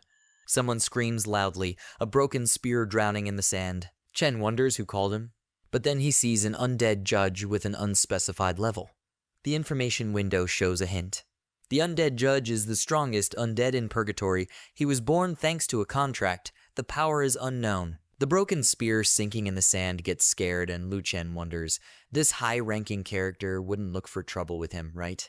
The undead judge unrolls a huge scroll on which is written in red ink, "The identification of the undying player is confirmed." After this, the brush will fall out of his mouth. He catches it and writes on the scroll that it is necessary to begin the trial. Lu Chen wonders what's going on. The undead judge makes the finishing touches and tosses the scroll to the broken spear. He looks at it, and Chen realizes it's a manhunt. The scroll depicts him and says that the reward for killing this undead is 250 gold coins. The information window shows system messages. Dragon Slayer player has announced a reward for this undead player. Any player who kills these undead will receive 250 gold coins as a reward. Broken spear, sinking in the sand, angry, and Lu Chen ponders 250 gold coins. Each gold coin is equal to 100 yuan. That is 25,000 yuan per kill. The dragon conqueror is trying to buy him out of the game. Now he just has to wait. A broken spear, sinking in the sand, tramples the scroll with its feet, and Chen screams, "Now they will see who will leave the game first." At this moment, an information window with a notification appears. System congratulates Lu Chen for completing the Green Mantis quest, and also the system congratulates him on reaching level 10. He can return to the beginner village to begin the class change quest. The spear, sinking in the sand, jumps up, and Chen joyfully exclaims, "Cool, now he can finally change classes." Suddenly, the information window with the notification appears again. The unsurpassed player sent him a friend request. Will he accept it? Yes or no? Lu Chen wonders, is she San online? A broken spear, sinking in the sand, presses the button, and Shisan's voice is immediately heard. He asks with concern how come he is wanted again. Lu Chen answers with excitement he must have angered some rich idiot. At this time, the unsurpassed player sits hunched over near the wall of one of the buildings. Shisan asks hopefully Lu Chen hasn't changed classes yet. He is surprisingly responsible for the nutrition. And what? Du Shisan asks seriously. People think he is an easy target and will try to get his head. Chen asks worriedly, won't they come quickly? Then Shisan shouts for him to read the world chat. At this time in the world chat, the green-faced beast of the 11th level writes that he will definitely return to the dragon. A level 12th chicken friend also writes that he is just a fool who did not have time to change classes. Level 12 Buddha Monastery Small Hurricane notes that fighting and killing is bad. They must let him help him find salvation. The little king of the next door of the 13th level asks, is this guy a monk or a eunuch? The 14th level martial artist explains, everyone should listen to him carefully. This child is his reward. If anyone dares to try to catch him, that player will be killed. The little king of the next door of the 13th level exclaims irritably who he is. The green-faced beast of the 11th level writes that they are resourceful guardians. Desperately looking for a wife of the 14th level grins and writes that for the dragon to offer such a high reward, it is necessary for him to kill the entire guild. The small hurricane of the 12th level Buddha Monastery agrees with him. Lu Chen reads this and comments that they are assholes. Shisan immediately asks him what he will do. But Chen is sure to exclaim, let them come. Over the past year, he has gotten used to the fact that everyone is hunting him around the clock. Du Shisang agrees with him, right. How did he even manage to hold on? Lu Chen recalls that he spread false information, played a dead man, pretended to be a mob, hid in the rocks, and infiltrated the enemy camp using a fake account. I even played hide and seek for half a month in the boss's lair. Shisan listens to this and notes that he really has a difficult fate. The broken spear clenches his fist, tears flow from his eyes, and Lu Chen exclaims, during this year he was forced to master this art. Blood, sweat, and tears. And now he's going to show off all the fruits of his labor. A broken spear sinking in the sand takes a warlike pose, and an information window notifies that a screenshot has been taken. It offers you to share this photo with your friends or delete it. Chen asks Shisan to spread this photo and say that he is in the Morning Light Forest right now. Du Shisang asks worriedly, is he trying to lure all these people into the Morning Light Forest? Chen confirms this exactly. While they are busy there, he will have the opportunity to change classes. Shisan exclaims, this is brilliant. A broken spear, sinking in the sand, covers the body with grass, and Lu Chen notes that for a master this is just a basic maneuver. To avoid being noticed, camouflage is necessary. He must make a move. After this, the spear completely merges with the grass and Chen exclaims, newbies can enjoy their hike. At this time in the world chat, a professional digger of the 10th level writes that evil spirits are in the forest of morning light. The 11th level green-faced beast asks why he is hearing this from such an idiot. A level 14 black tiger writes indignantly that the guy above is too smug. But the level 14 black tiger writes that he is really in the morning light forest. He then attaches a photo and notes that this is a bonus for his friends. A tornado destroying the 11th level parking lot immediately writes that it welcomes the black tiger. A raven flying on a plane of the 13th level also writes that he welcomes a black tiger. A man with a short haircut and a flower on his head looks at the world chat and exclaims that someone has sent the location of a broken spear sinking in the sand. The knight next to him asks what. The man leaves and explains, these are evil spirits in the forest of morning light. Will they go? The knight immediately exclaims, of course, it's 25,000 yuan. In 2 holes in the stone, the broken spear watches what is happening. Then he stands up and Lu Chen notes that they have finally left. Then the broken spear runs away and Chen thinks that once he passes this wasteland, beyond it will be the Hanbin cemetery that the chief mage of the village mentioned. At this moment, he remembers how Naewin told him that 10 miles outside the city of Fubin there is a Hanbin cemetery. There he will meet the immortal swordsman Shorn. He must give him the letter, and he will be taken as a student. While the broken spear, sinking in the sand, runs, Lu Chen realizes that this is the territory of night spirits. As soon as a player from the human faction finds there, he is automatically marked by the NPS as an enemy. But his intuition tells him that since then, when the Dragon Lord found out that he was a skeleton, people should have appeared who would guard him. Once he gets through this canyon, he'll reach the cemetery. First, he would estimate the number of enemies. Well, if there are a few enemies, then he can finish them off on his own. But if it's the other way around, then he'll set up a sabotage and quietly slip away. The cries of ravens are heard, and the broken spear ends up in the Hanbin cemetery. The all-seeing archer of the 12th level exclaims that everything is clear. The level 15 Little Sky Sea Dragon Knight replies that he has understood everything. They can continue. He also thinks that all 4 of them are dealing with something, so what is this, some kind of joke? At this time, the 13th level Dragon Love Triangle Warrior is sitting on the ground and worriedly thinking, is the Dragon Conqueror too generous? Protective War Mini Mountain Tai of the 14th level silently wipes the weapon with a rag. Suddenly, the all-seeing archer shouts that someone has come. They prepare their weapons, and she exclaims, he really has come. Lu Chen also looks at them and rejoices, there are only 4 people, this is the perfect time to kill them all. After this, a broken spear, sinking in the sand, comes closer to them, and the all-seeing archer pulls the bowstring. She screams for the undead to accept his fate. The information window shows the world map. The broken spear is located in the Hanbin Cemetery. It is separated from the Luanshi Ridge and the newcomers' village by a wasteland. On the sides there are carrot meadows and a forest of morning light. A spear sinking in the sand counts enemies with its fingers, and Chen understands that only an archer can attack from a distance. He needs to close the gap. He then asks them if they want to kill him on the spot. Can't they talk first? The Sea Dragon Knight of the Small Sky heads towards him and notes that he is going to discuss this. He's joking. When he stole that boss and killed their guild leader, why didn't he offer it then? Why did he retreat? A broken spear sinking in the sand also inches closer to them, and Lu Chen grinningly says, their guild is rich and powerful. Isn't it a shame for such a small skeleton like him to retreat? Maybe they will spare him and let him move on. At this time he thinks there are 10 metro left. There are still 8 meters left to the reach zone. Little Sky Sea Dragon Knight points a spear at him and exclaims, and then allow him to freely change classes. Is he that stupid?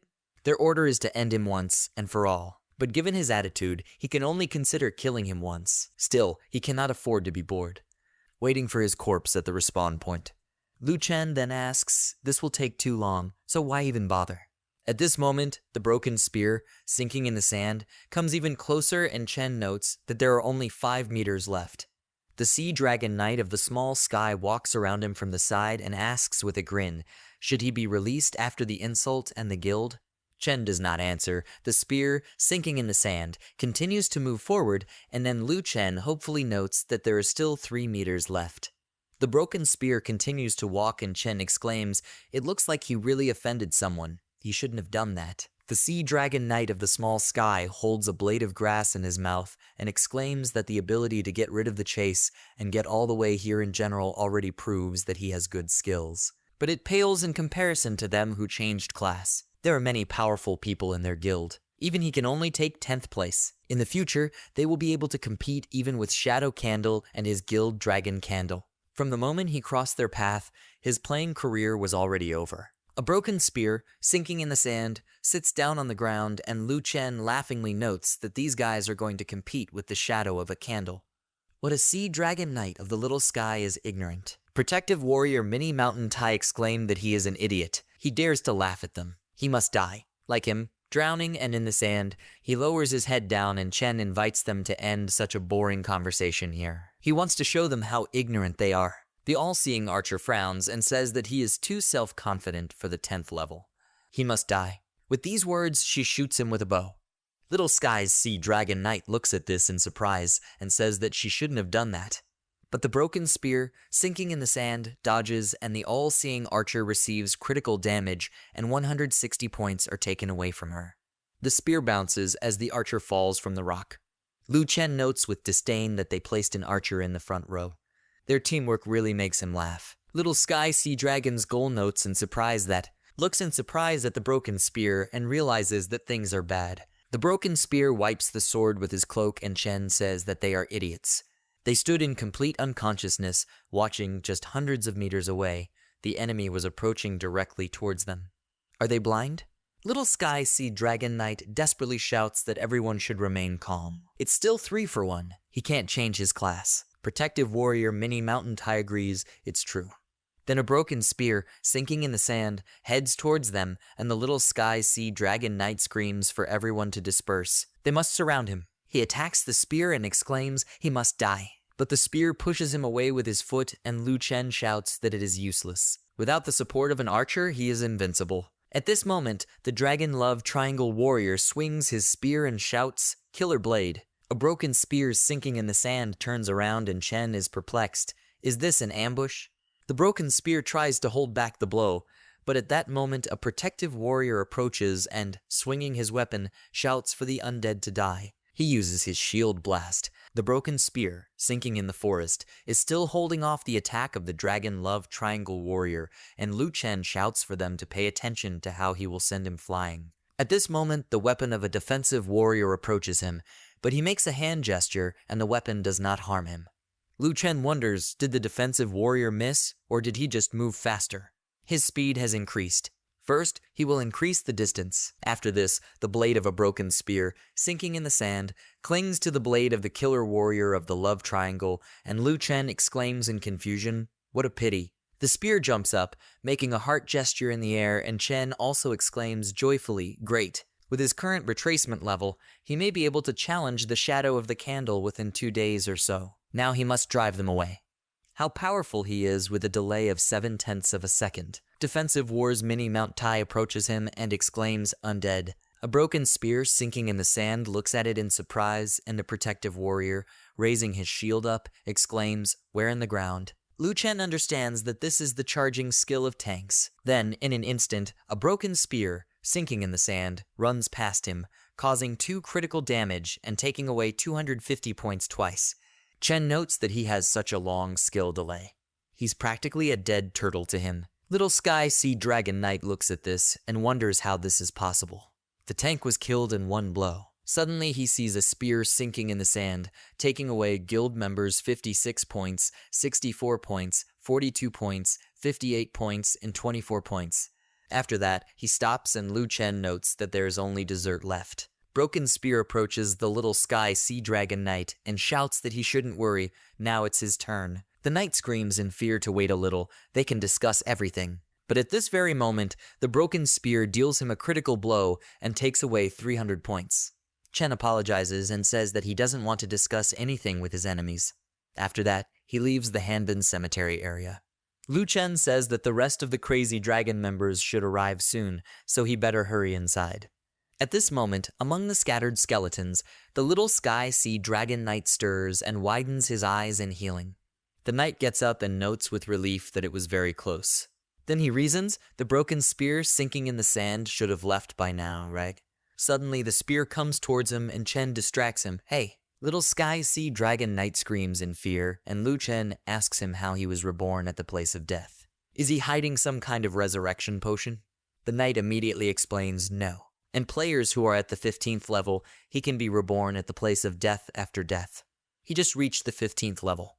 Chen hears this mentally repeating, rebirth at the point of death. After reaching level 15, he will need to be even more careful. This will be extremely problematic if the players camp around his corpse. The Sea Dragon Knight of the Small Sky carefully removes the blade that pointed the spear at him.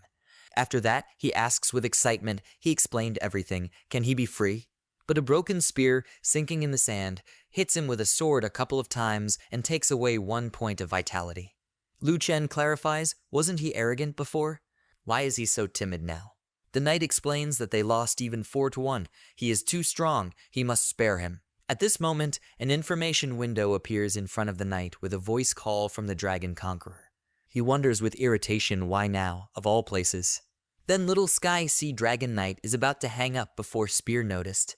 But at this moment, Lu Chen exclaims, someone is calling him, why can't he accept the call? With these words, the spear, sinking in the sand, presses the button to accept the challenge. The knight exclaims worriedly, no. The next moment, he immediately greets the young master. The Dragon Slayer exclaims, he received the coordinates he sent him. He must take this place. This time they must force the broken spear, sinking in the sand, to leave the game.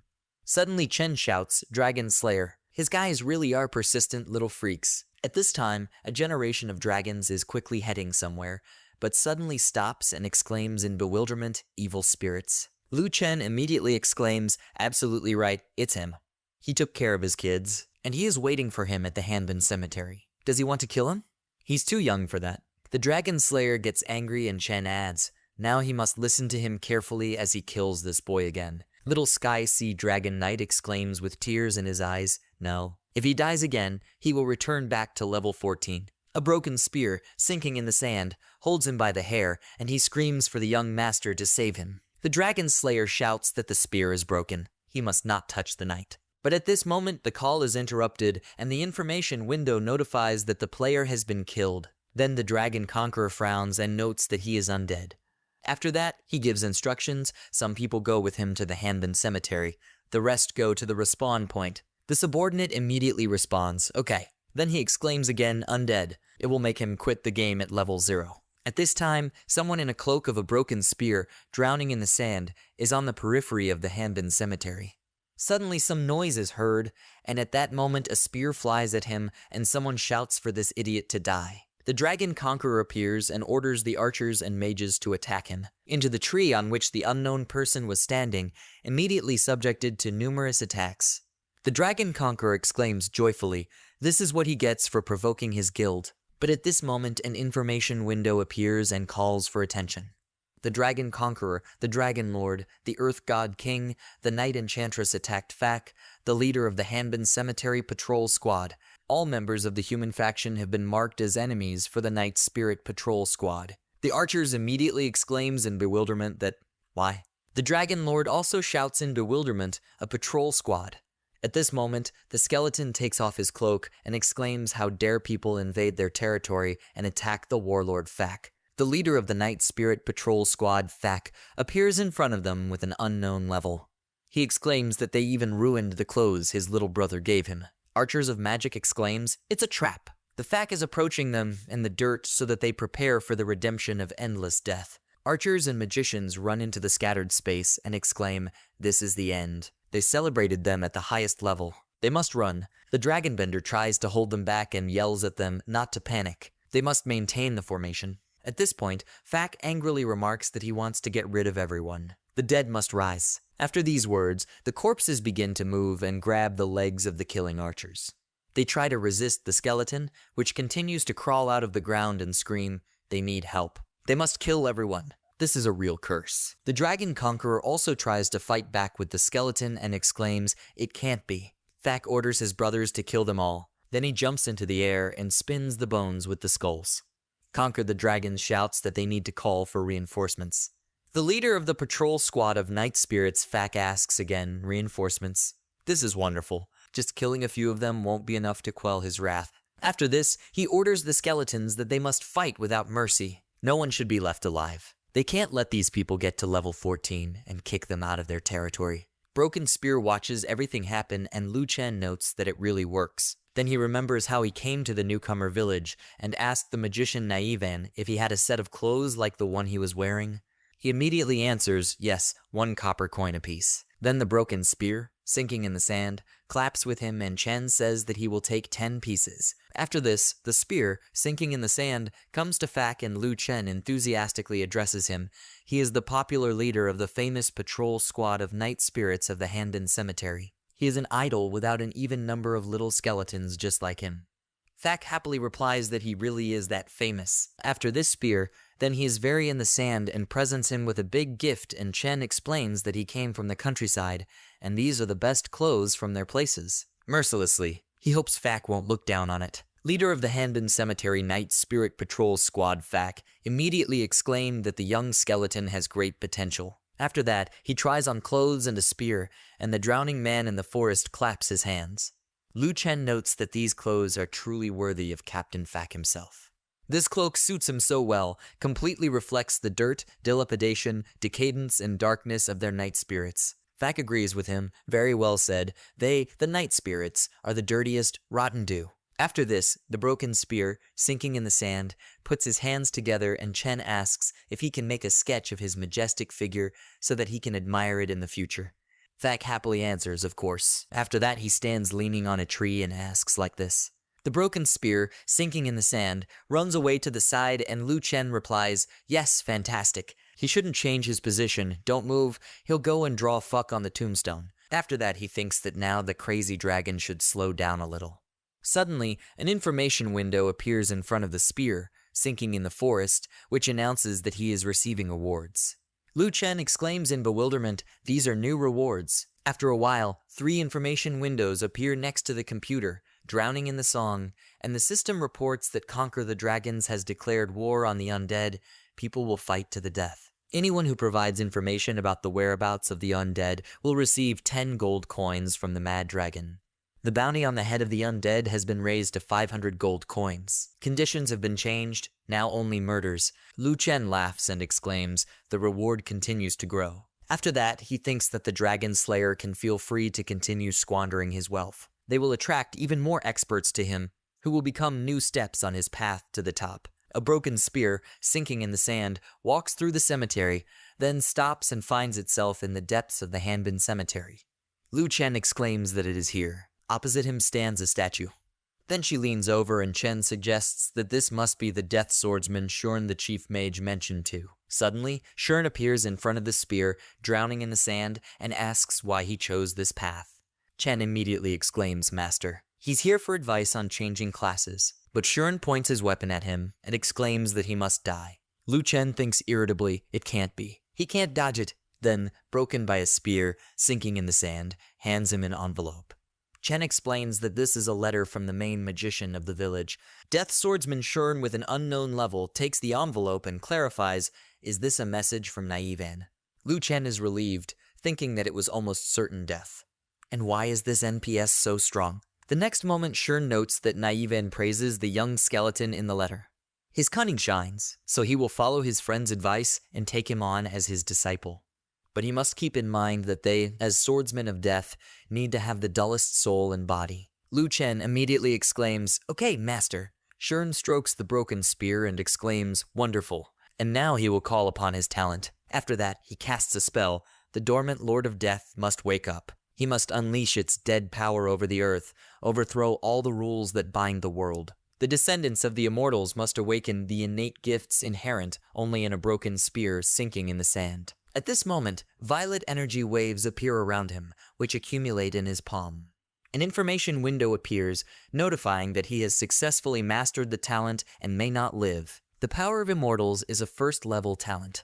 Awakening the dormant power of the undead deals 5% damage to all units that have lost their lives. The effect of the talent grows by 5% with each level, up to a maximum of the 10th level. The spear, sinking in the sand, clenches its fist, and Chen notes that at the maximum level, this boost is 50% damage. So cool. Then the Death Swordsman Shurn says that his potential is amazing. He awakened such a strong dead force. Now he grants him the status of a swordsman of death. Shurn raises his sword up and officially announces that in the name of the executioner, he grants the broken spear the right to exterminate spirits in the territories of all kingdoms. Energy forces with a purple glow appear in the air. A broken spear, sinking in the sand, raises his hands up and Lu Chen exclaims, like a night spirit, he relies on the mighty power of crying. Suddenly he wonders, is he obsessed? Energy waves penetrate the spear, sinking into the sand, and Chen notes that he can move again. And it's all? Suddenly an information window appears, which notifies that the system does not allow through achieving the status of a swordsman of death. The system also congratulates the Sky for receiving 5 free attribute points. In addition, the system allows you to receive 1 unit of reputation and 1 unit of luck. Lu Chen reads this and exclaims, great, now it needs an attributes panel. The information window opens the attributes panel, and the information statistics show that its main attributes have been upgraded. Life up to 100, health up to 225, mana up to 205, strength up to 25, agility up to 9. Additional attributes have also been added.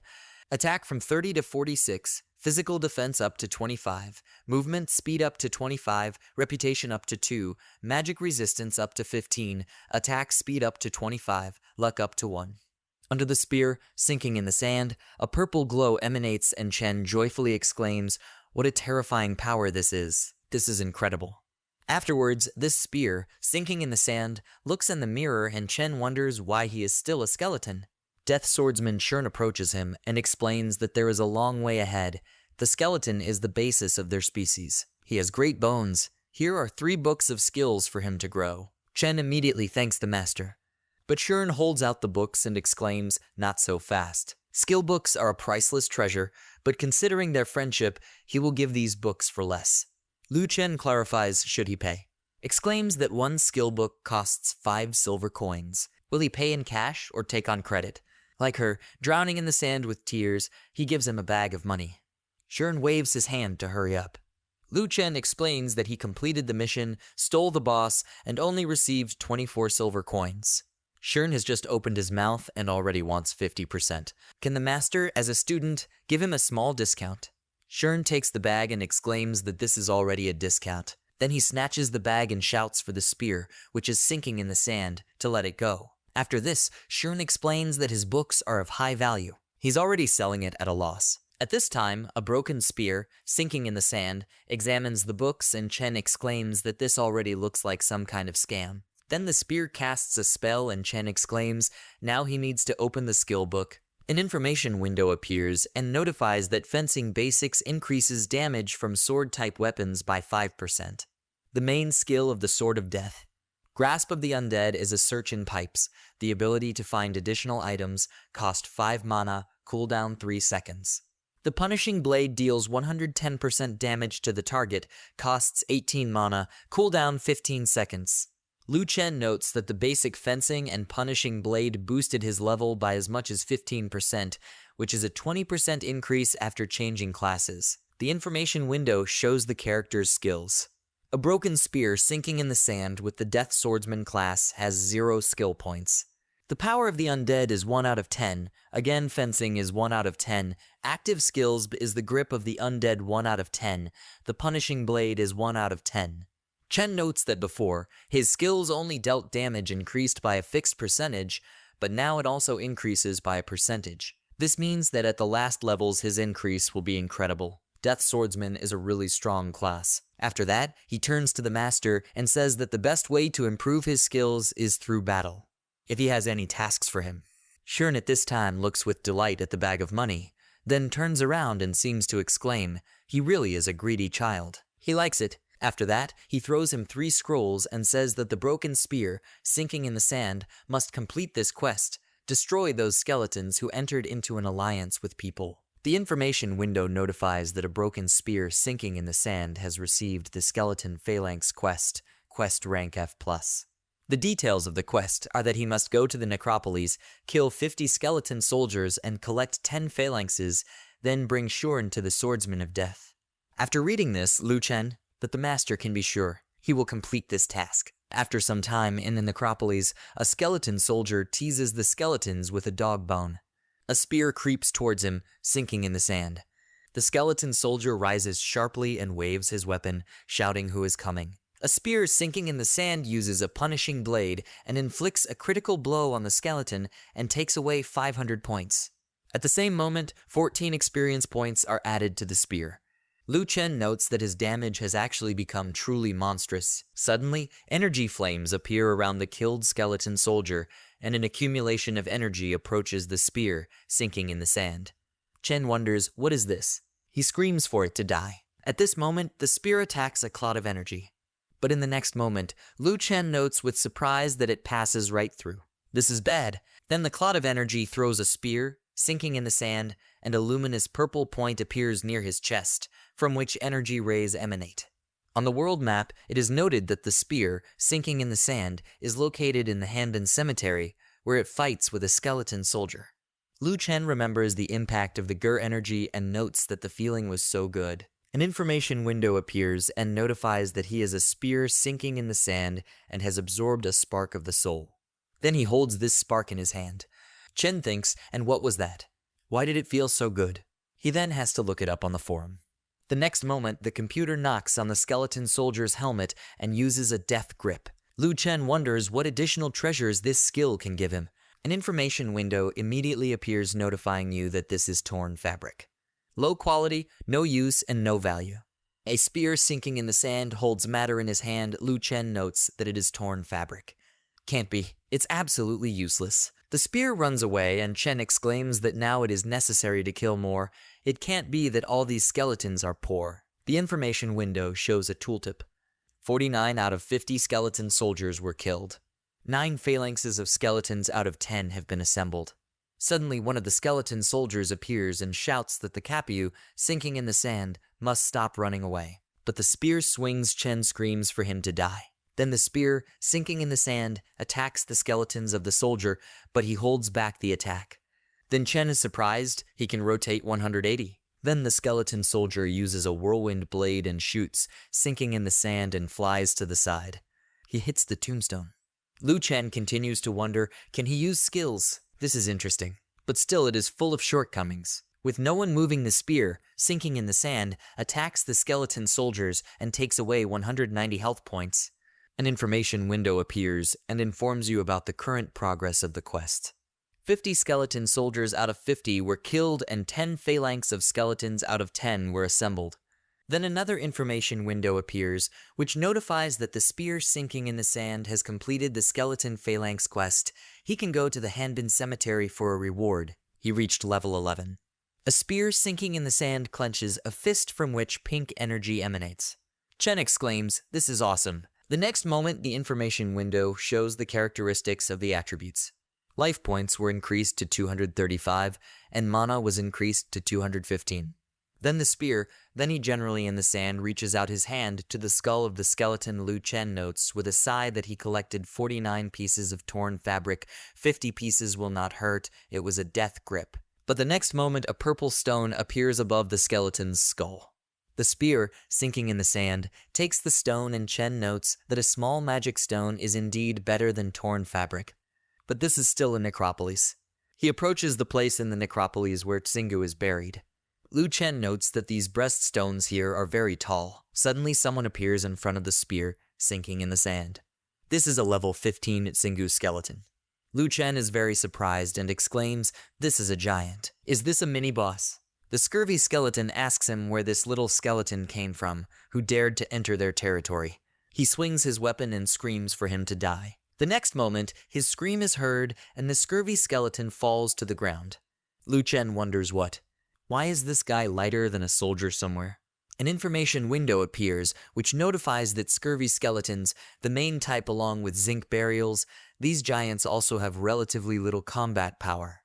They work well in teams and move in groups. Chen repeats out loud, "Does not move with rough dots. That is, it means something." At that moment, a spear flies towards him.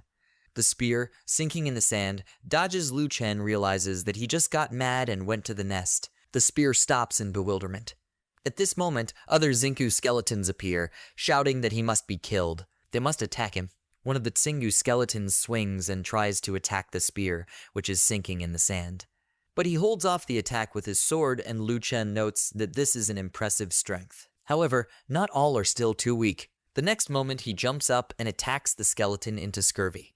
They shout that they must crush him. Many weapons are flying towards him. But the spear, sinking in the sand, evades everything. Chen notes that this can last indefinitely. Suddenly, the spear notices something and turns to the side. More scurvy skeletons rush towards him, shouting that they are here. They must skin him. Lu Chen exclaims, "There are so many of them." He then asks the giant tombstone to lend him power. After that, like a broken spear, drowning in the sand, it jumps up, makes a crack in the tombstone, and pushes it with its foot. Chen screams for it to fall down now. One of the scurvy skeletons sees this and exclaims, "This is the tombstone of the second ant." Another scurvy skeleton screams, "What are they doing? They must run." The next moment, a huge tombstone falls on them, and one of the scurvy skeletons screams that he needs help. Lu Chen orders them to retreat now. Suddenly, the broken spear, sinking in the sand, feels some kind of pressure. He hears skeletons calling someone boss.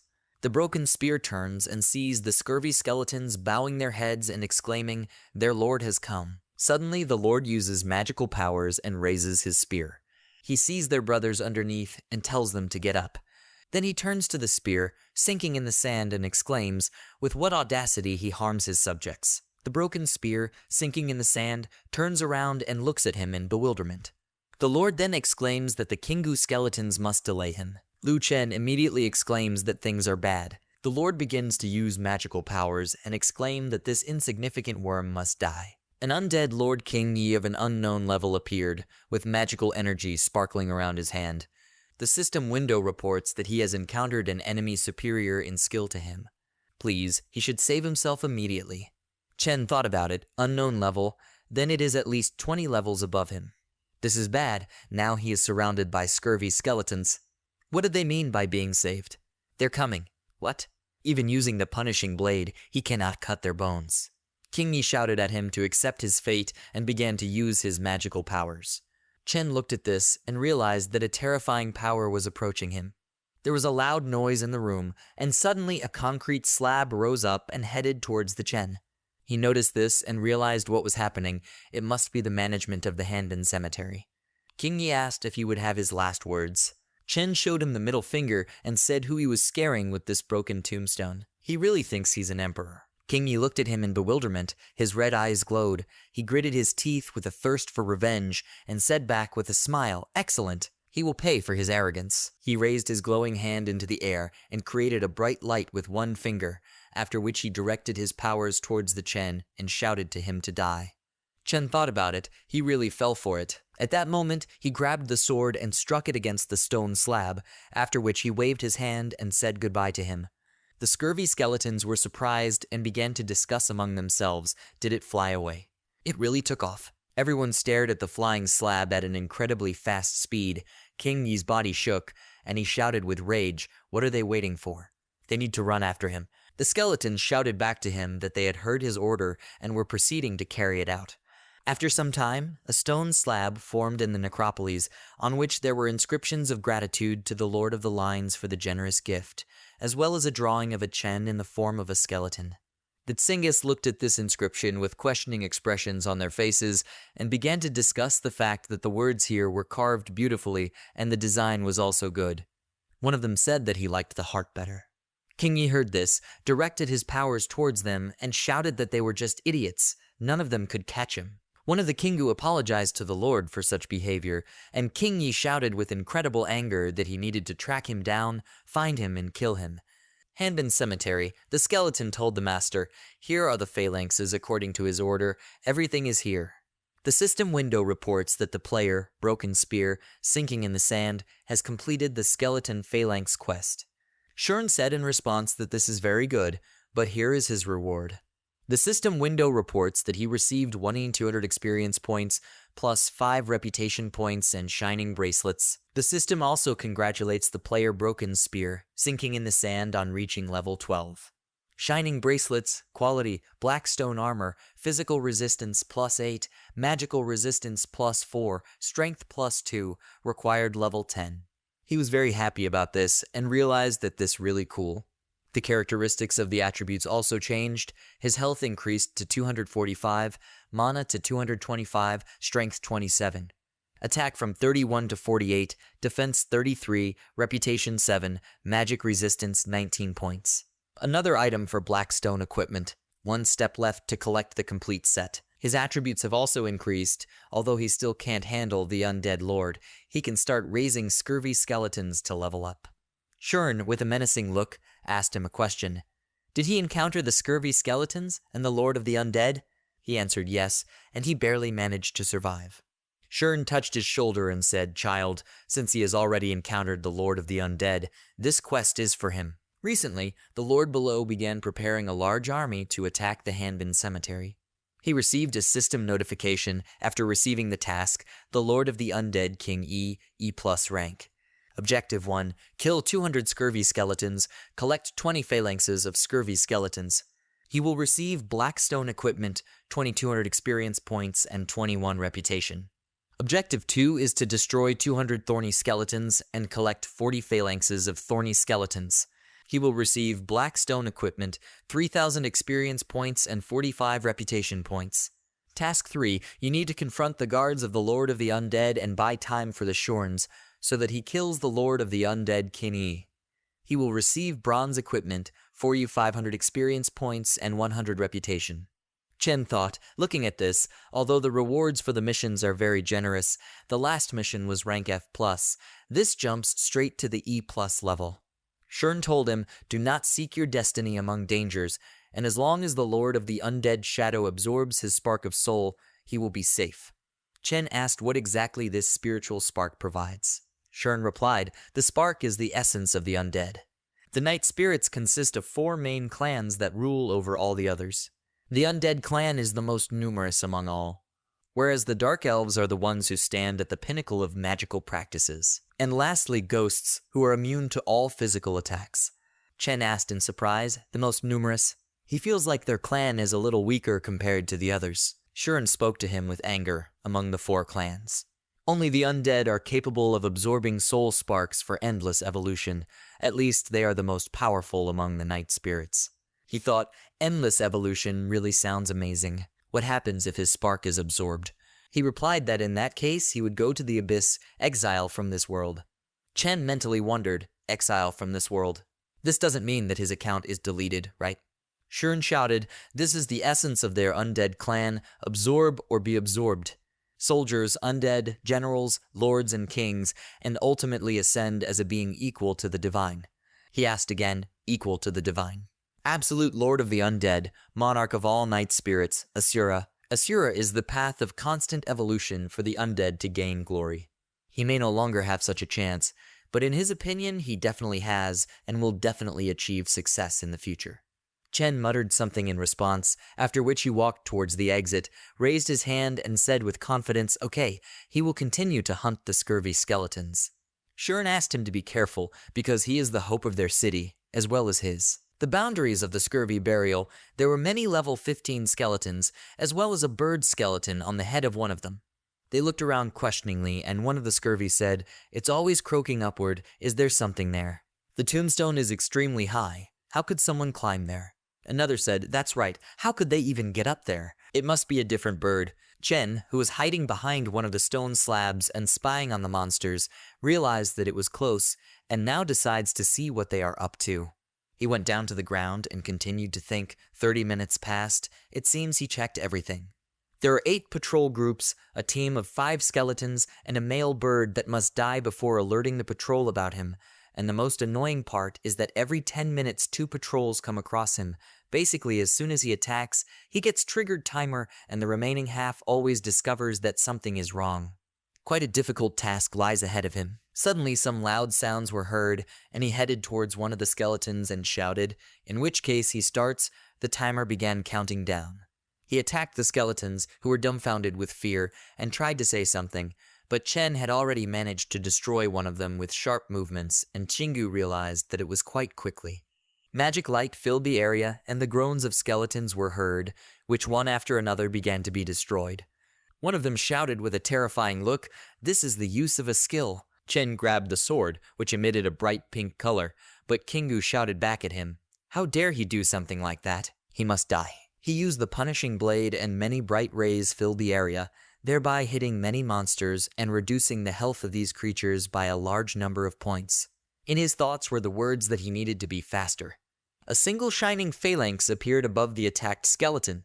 Chen came closer and wondered, is there only one phalanx? The drop rate is very low. He grabbed the phalanx, the timer read 1 minute, 40 seconds, 56 milliseconds. It's almost 2 minutes already. He doesn't have time to grab the undead. At this rate, he'll meet the next team in 7 minutes. Will he be able to finish the next fight in a minute? He offers to find out about it. After some time, the scurvy skeletons looked into the distance in fear and wondered what happened. They saw many lying on the ground and attacked by scurvy, as well as a destroyed bird. One of them said, are all 8 patrols really dead? If they hadn't changed the route, no one would have known about it. Should they report this? They thought about this with a feeling of fear, and one of them shouted at the other. The guy who ran away had already angered their master. If the owner finds out about this, he will be thoroughly disappointed in them. It's clear? The skeleton replied, understandably, after which he remembered how the owner shouted that they needed to double the number of patrols, adjust the number of personnel, and equip a copy of the team with 4 male birds, expand your search area. He must not leave. The system window notifies that the scurvy skeleton is 40 out of 200.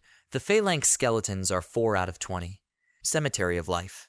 Chen sat on one of the coffin slabs with a flower in his hand and looked towards the notice and said out loud, these were all the Kingu skeletons on the outskirts, but the mission is still far from over, and now he can only go deeper to track them down, but level 13 after defeating 40, and then completing this mission should get him to level 15. I wonder what rank he currently has. The system window reports the leaderboard. The Fuban City rank levels are as follows. 1 is Orion, level 18, Undead Knight. 2nd Gwendolyn, level 16, Ranger of Light. 3rd, Adrian Lunargent, level 16 Magician. 4 is Seraphina, Silver Wind, level 16 Archer. 5 is Berenger, level 16 Dark Knight. And this is Reinhard, level 16 Warrior. He thought, level 18, truly in a league of his own, probably a leveling fanatic. I wonder where he is at level 13. After which he saw that he is ranked at level 125. And he thought, he was always in the top 100, and now he is at 125. This question cannot be. He must take back what belongs to him. He shouted loudly, Undead Knight, after which he jumped and ominously looked into the distance, where he saw Orion approaching him. When he realized this, he was very surprised. Chen looked in his direction and asked, is this his reward? He answered, yes, more precisely 50,000 gold coins. He never expected to run into him. Chen's body glowed with a pink glow, and he said, touching his sword, his reward is not easy to earn. Orion reported that otherwise it would be devoid of pleasure, but good. He threw the sheets with hieroglyphs to the ground, and a confrontation began between them. Chen made a sharp movement and dodged the blow from Orion, who fearfully wondered if he could really avoid it. His health dropped to 10, then to 9, and Orion said, not so fast. Chen jumped into the distance, and they again found themselves opposite each other. He looked at him with a swift gaze and thought, the reaction speed is slower than him, but the defense is really good. Is this an advantage of the Undead Knight class? Orion shouted to him with an ominous look on his face, he is pretty good and should come here. Chen prepared to attack and grabbed the sword tightly in his hands, and a moment later, the Orion weapon was already visible in the reflection of his eyes, and he realized that this would happen now. He suddenly pulled out his sword and their weapons collided. Orion wondered in confusion what was going on. His timing was impeccable, instantly putting his spear out of play. Chen shouted at him not to hesitate, first rank. After these words, he attacked him with a sword, and after a loud sound, a bright beam of light appeared between them. Orion flew to the side, and his health dropped to 90. He was attacked, but stopped and looked at him in surprise, after which he shouted that now it was his turn. He rushed to run into battle and again grabbed his spear, which glowed blue. Chen avoided this and said that it was not bad, just too slow. He swung his weapon and tried to strike, but suddenly his body shook. He grabbed his head and shouted, his head. Horrible. Health dropped to 135 and he flew to the side, and then suddenly landed and wondered what it was all about. Did his head explode? Orion jumped up, swung his spear and shouted to him not to hesitate, indestructible guy. Chen rose a little, looked up, and suddenly their weapons collided with each other again. Chen clenched his teeth from the lack of any strength and screamed. They continued to resist. A bright spark occurred between the weapons. Orion was able to throw the sword aside with one deft movement. Chen reached out with his hand and shouted, no! Orion shouted back, wow, not so fast, buddy. And his health decreased by 20, Chen began to fall to the ground with thoughts that he had lost his sword and completely half of his health, while he practically lost nothing. That's what? The spear of Orion was approaching his face, and he screamed for him to die. Chen saw the spear approaching and realized the dire situation of the situation, and a moment later he was thrown aside. Many stones were scattered everywhere from his collision with some stone slabs. Orion looked at him with rage and said, it's over. Chen rose to his feet with his arms crossed and wondered how he was able to block the blow. His whole body was trembling. Orion noticed this and asked the question, is he still alive? This is wonderful. He snapped his fingers and decided to activate the recording, after which a skull with wings appeared above his body, and he said that he forgot that only registered kills count. So what does he do? A wet leaf from a tree flew over him, and suddenly, with several sharp movements, he made the leaf tremble, and the eagle looked at him questioningly and asked what was happening. How did this happen? From one leaf a whole branch turned out. Chen was very happy and shouted loudly that his reaction delay was reduced by a full 0.5 seconds to 0.25 seconds. This made him laugh a lot, and he said that there was an excellent laboratory rat. Master rank number 1, he proposes to start the second round. Orion was in full readiness, grabbed his spear and said to him with rage, idiot, he doesn't even have his sword. How dare he be so impudent? They stood opposite each other, and Orion said, to defeat him, 2 fingers will be enough. The eagle got angry and shouted back, what a freak, how dare he underestimate him like that? He attacked him using magical powers and shouted angrily for him to die. A bright light was already near the face of Chen, who told him, he is of course strong, But he did not finish speaking. He touched his spear with his finger and with a slight movement changed the direction of the weapon, after which he said that he was very slow. Orion asked in bewilderment what was happening. He was very alarmed by these actions, and he screamed, how could he repel his attack with one finger? This is simply impossible. He wants it again. He again threw a spear in his direction and shouted, continuous blow. Chen repeated his finger movements several times before turning to Orion and informing him that his attack had failed.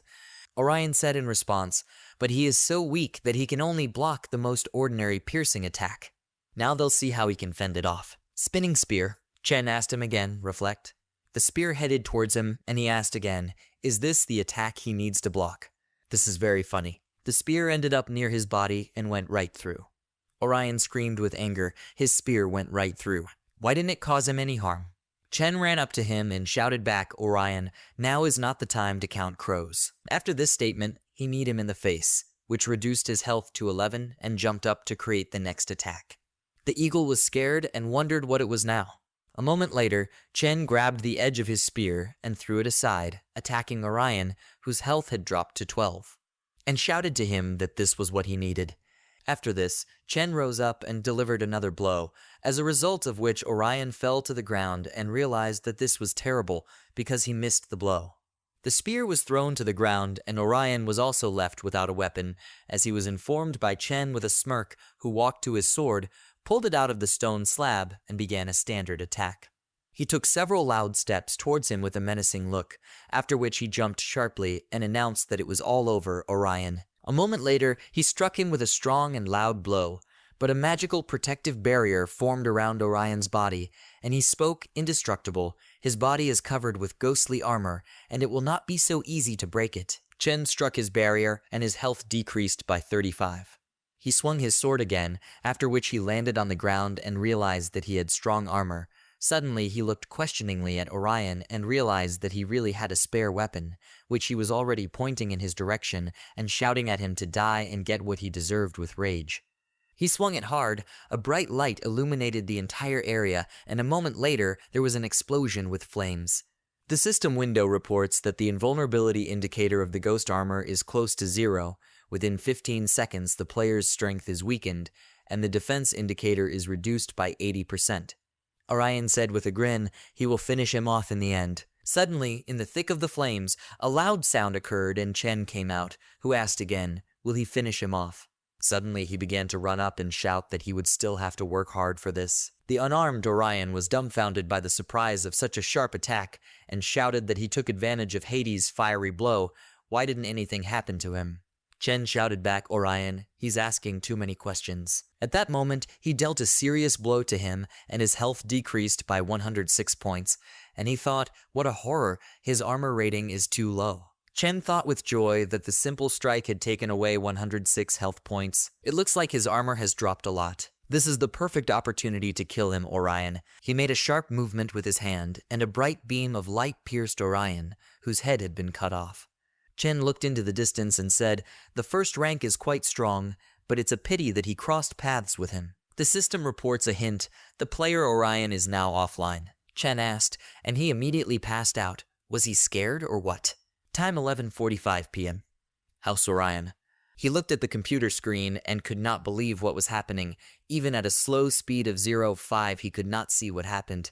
A guy named Gongsun Gu appeared to Orion, and he wondered how this guy could do this. He wants to go through it frame by frame. He quickly began typing letters on the keyboard and watching the video gradually. But suddenly he was surprised and spoke. His skinny body was able to avoid the attack due to the fact that he moved backwards, and then returned to the reverse position, and because of which his spear passed across. That's speed. Good job. And only the strongest masters are capable of this. He can't miss such a master. He took off his VR helmet with a joyful expression on his face. Chen looked into the distance questioningly. Shenming Burial Area. Gongsun Gu returned to the game, looked around, and wondered if he had gone offline or something. Or did you go on assignments?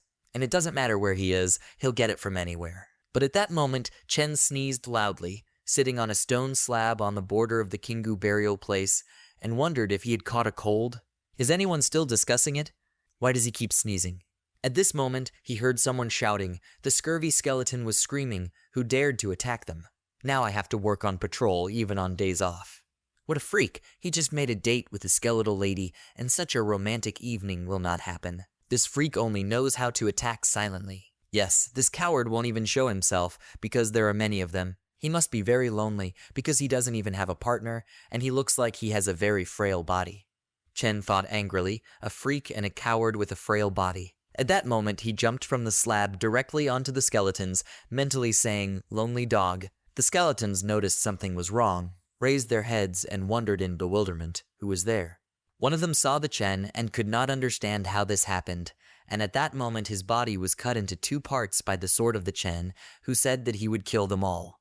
Bright sparks illuminated the divisions of their bodies, and a moment later they fell to the ground. Chen turned in the other direction and said with a furious look that these were vile skeletons. Who is the lonely dog here?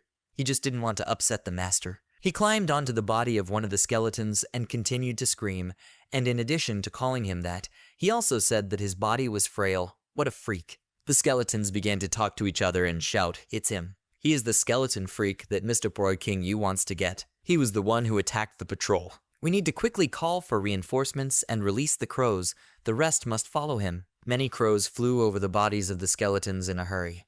Northeast of the border, the 6th team was attacked by the enemy. Northeast, enemy attack. The 2 skeletons walked straight up to Chen and told him with menacing looks that he had to prepare to die. "You idiot." He replied that it was very smart to use decentralized communication. The skeleton made a sharp swing and shouted at him to get hit. Chen grinned, and the skeleton called the rest of the skeletons to fight and destroy Chen.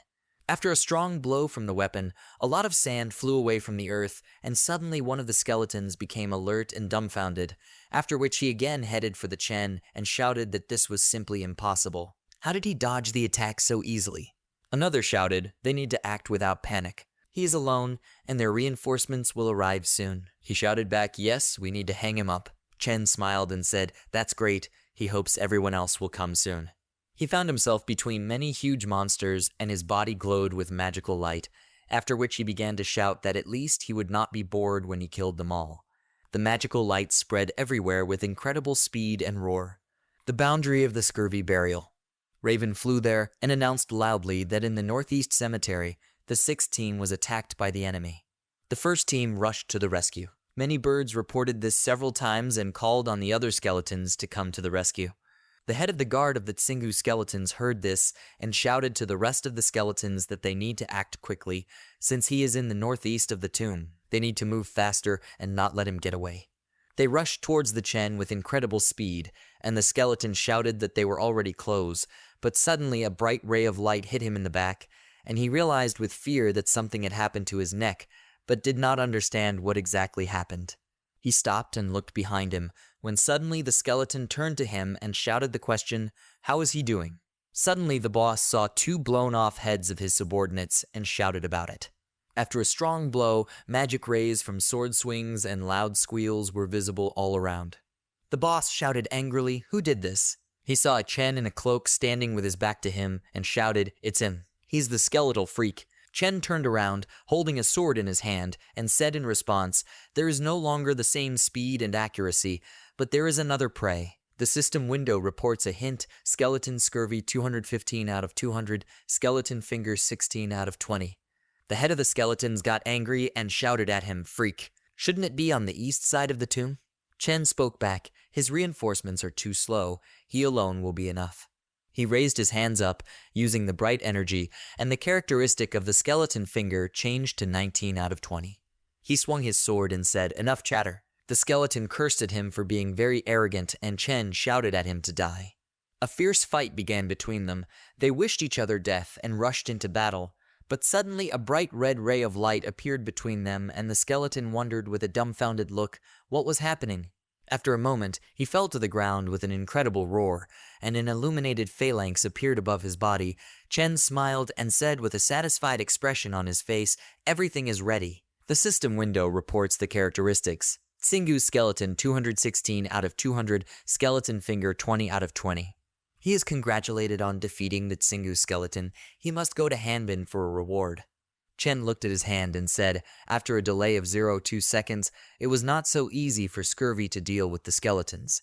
Meanwhile, in Hanbin, there was a roar of wind, and many rounded objects with a cutout square inside were flying everywhere.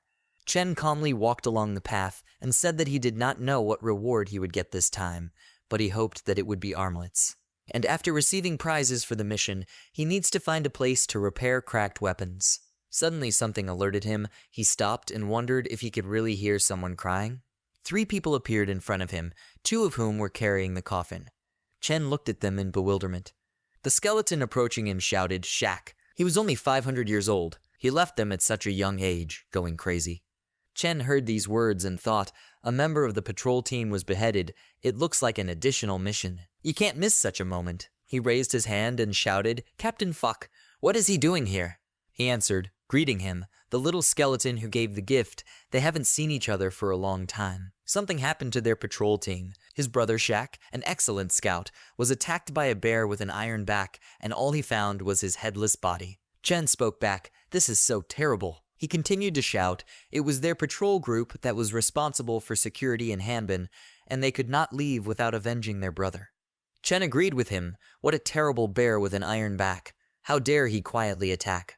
He will kill him and will definitely return his brother's head. The skeleton told him, grabbing him by the shoulder, "Guy, now he knows their common goal. He has a future. He leaves him the opportunity to get his head back."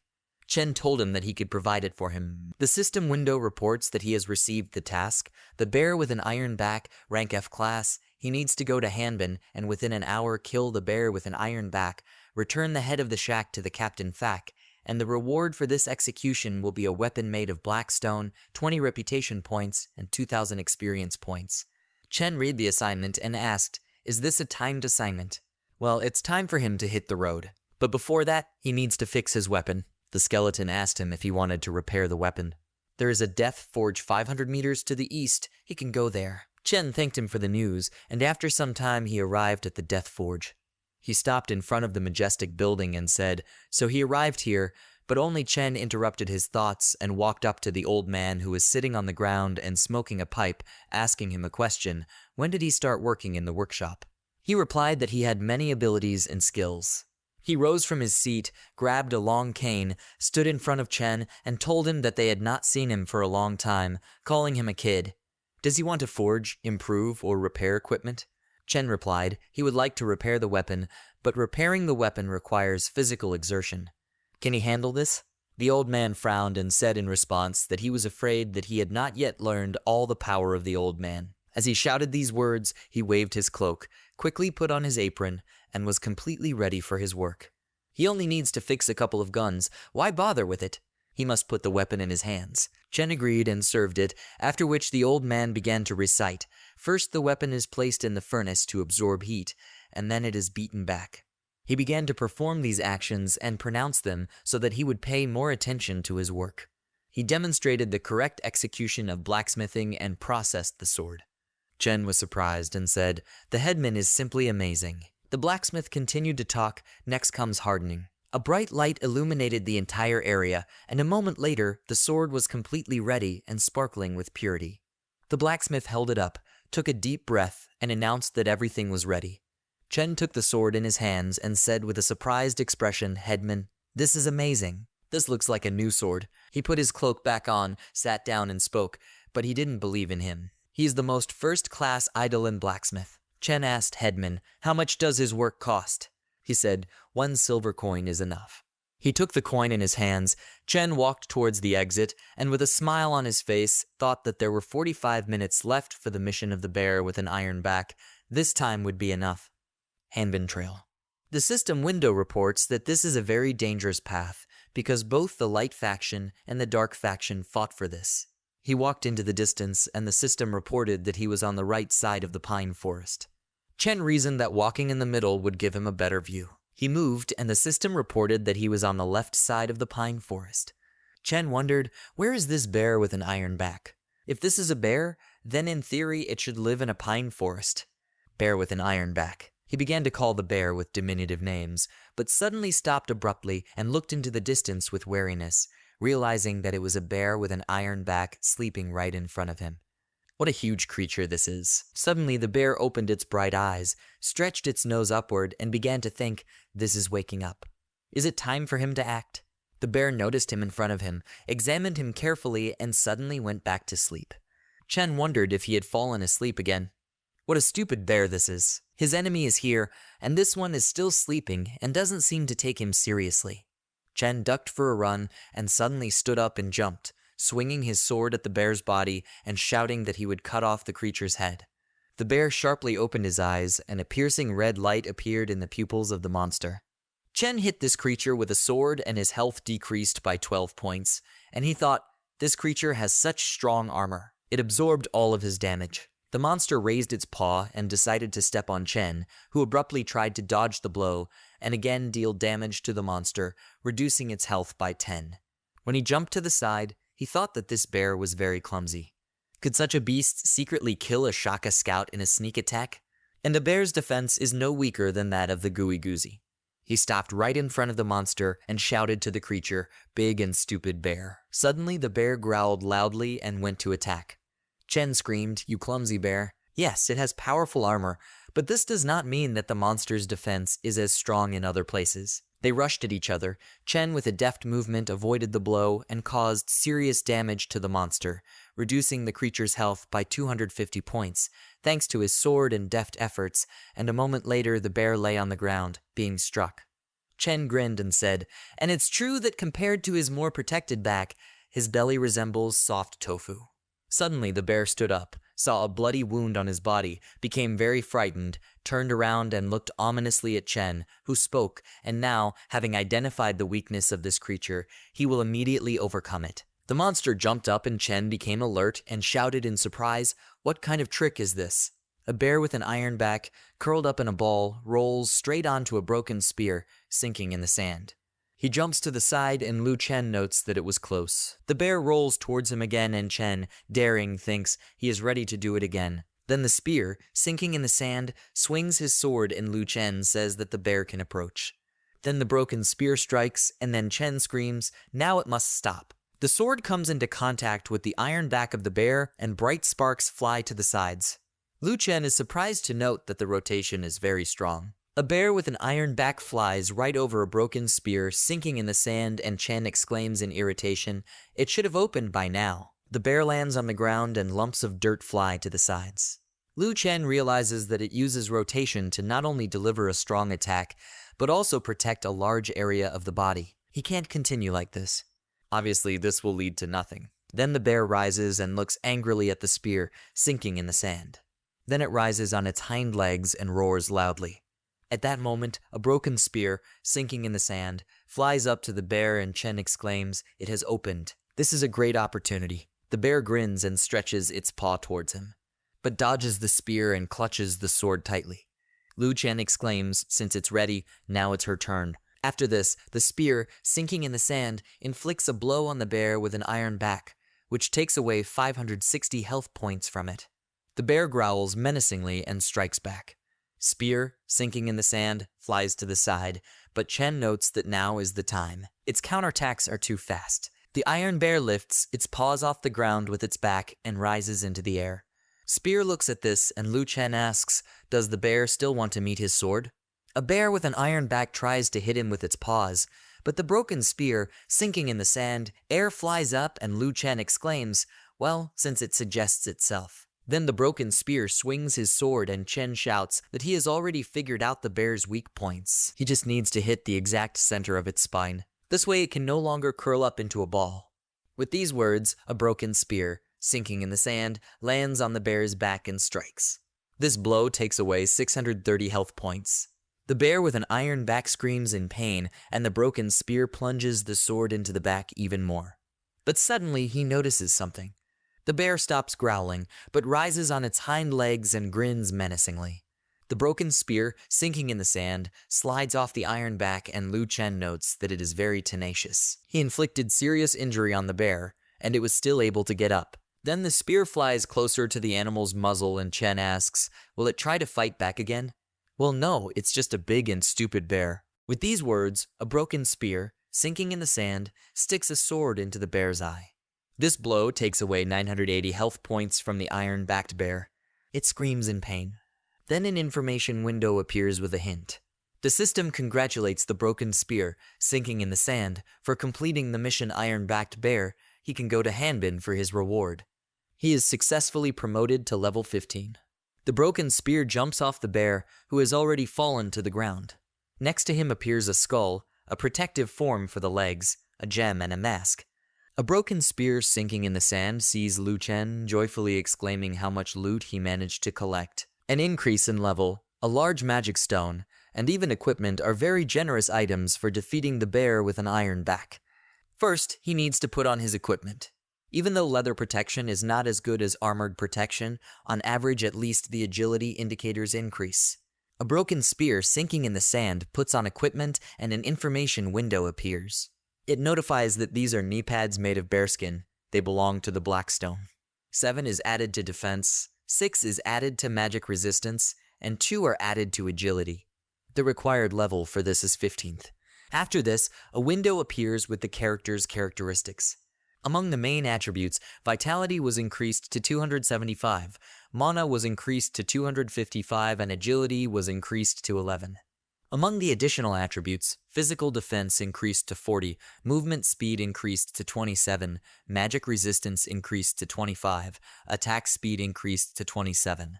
Broken a spear, sinking in the sand, holds a mask in his hands, and Lu Chen exclaims joyfully, "This is a super practical thing. This will help a lot with camouflage. By wearing this mask, he will be able to safely leave Hanbin." The information window explains that Patrolman Shaq disguised his face with a mask and his body with special clothing, which allowed him to hide perfectly in the human camp. After some time, a broken spear, sinking in the sand, reaches Hanbin. Chen happily turns to the leader of the Night Spirit Patrol Squad, Fek, and notes that he has completed the task. But suddenly he looks ahead and Chen notes in confusion, oh, so he's not alone. Then he can complete as many as 2 tasks so as not to run back and forth.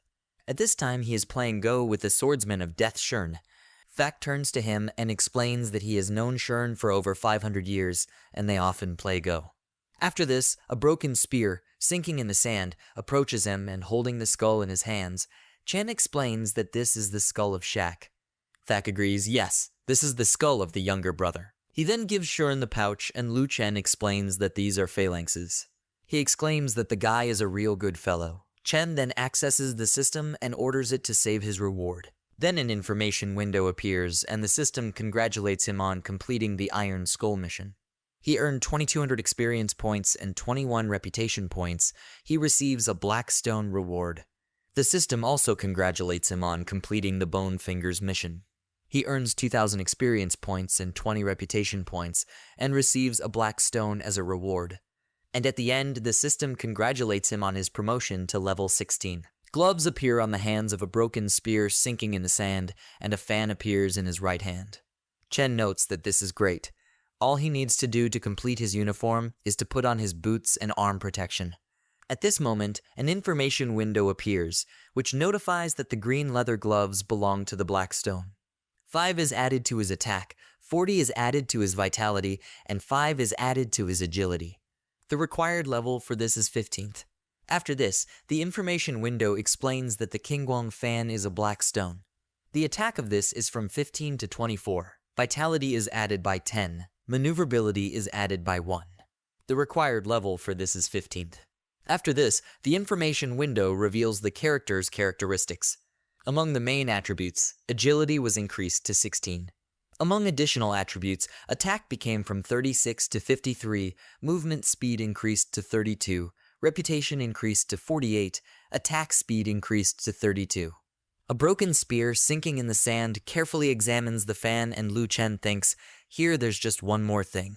After this, he turns to Shorn and explains that the fan is a weapon for advisors. He doesn't know how to use it, can he exchange it? Death Swordsman Shorn explains that mission rewards cannot be exchanged. But there is one merchant.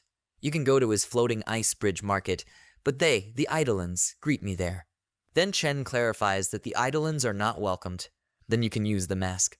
After some time, a broken spear, sinking in the sand, walks along the trading market of the floating ice bridge.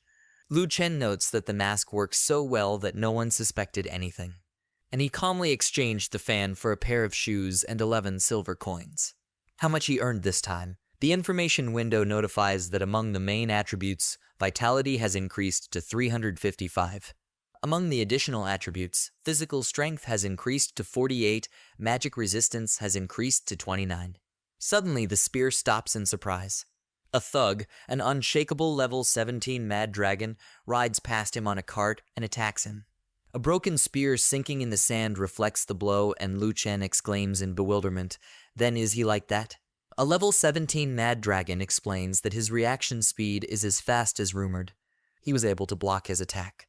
Suddenly, Chen exclaims in fear, "One moment." He doesn't understand who the unshakable crazy dragon is talking to. He's probably mistaken.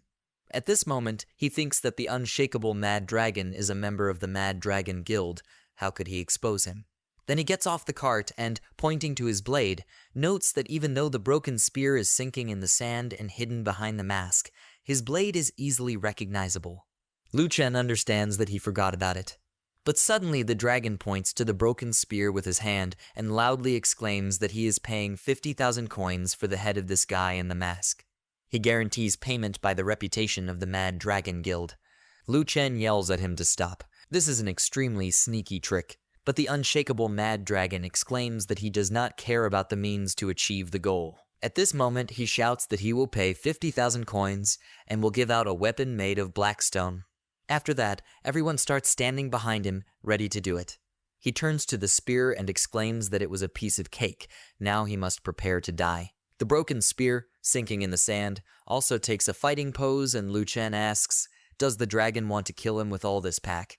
This is very funny. The unshakable mad dragon looks at him and frowns, confidently thinking that he wants to attack first. But suddenly the broken spear turns sharply, runs away, and Chen says goodbye to them. He sees this and wonders what. This trick won't work for him. After this, the dragon makes a call and announces that most likely the broken spear will go to Hanbin. He will delay him, and the man must immediately assemble the first and second battle groups and set up an ambush in the canyon. The man explains that the battle group is temporarily out of action. The dragon hears this and exclaims again, "What?" The man explains that 2nd Lieutenant Fengxi, Huangxiang, attacked the headquarters. The commander-in-chief sent all battle groups to search for her.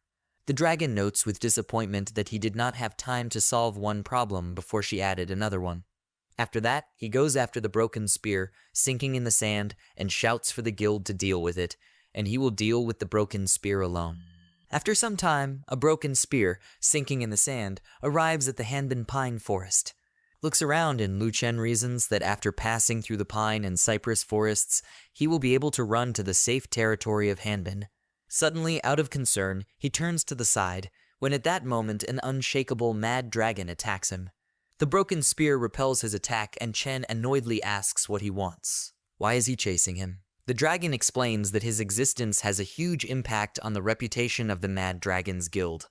He must die. Then Lu Chen asks what about him. The dragon frowns at the broken spear and mentally notes that he is going to use his skills. The next moment, a broken spear, sinking in the sand with the help of a blade, tries to attack him with an energy wave, but the unshakable mad dragon dodges and exclaims, "Bye." Chen asks in bewilderment, "What?"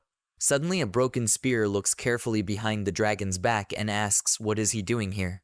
The unshakable mad dragon turns around and clarifies, Is there someone behind him?" Turning around, he exclaims, "Orion." He stands and holds a huge wolf by the neck. He then looks at the broken spear and makes a mental note that that masked guy looks very familiar. This equipment and this long green sword remind him of someone.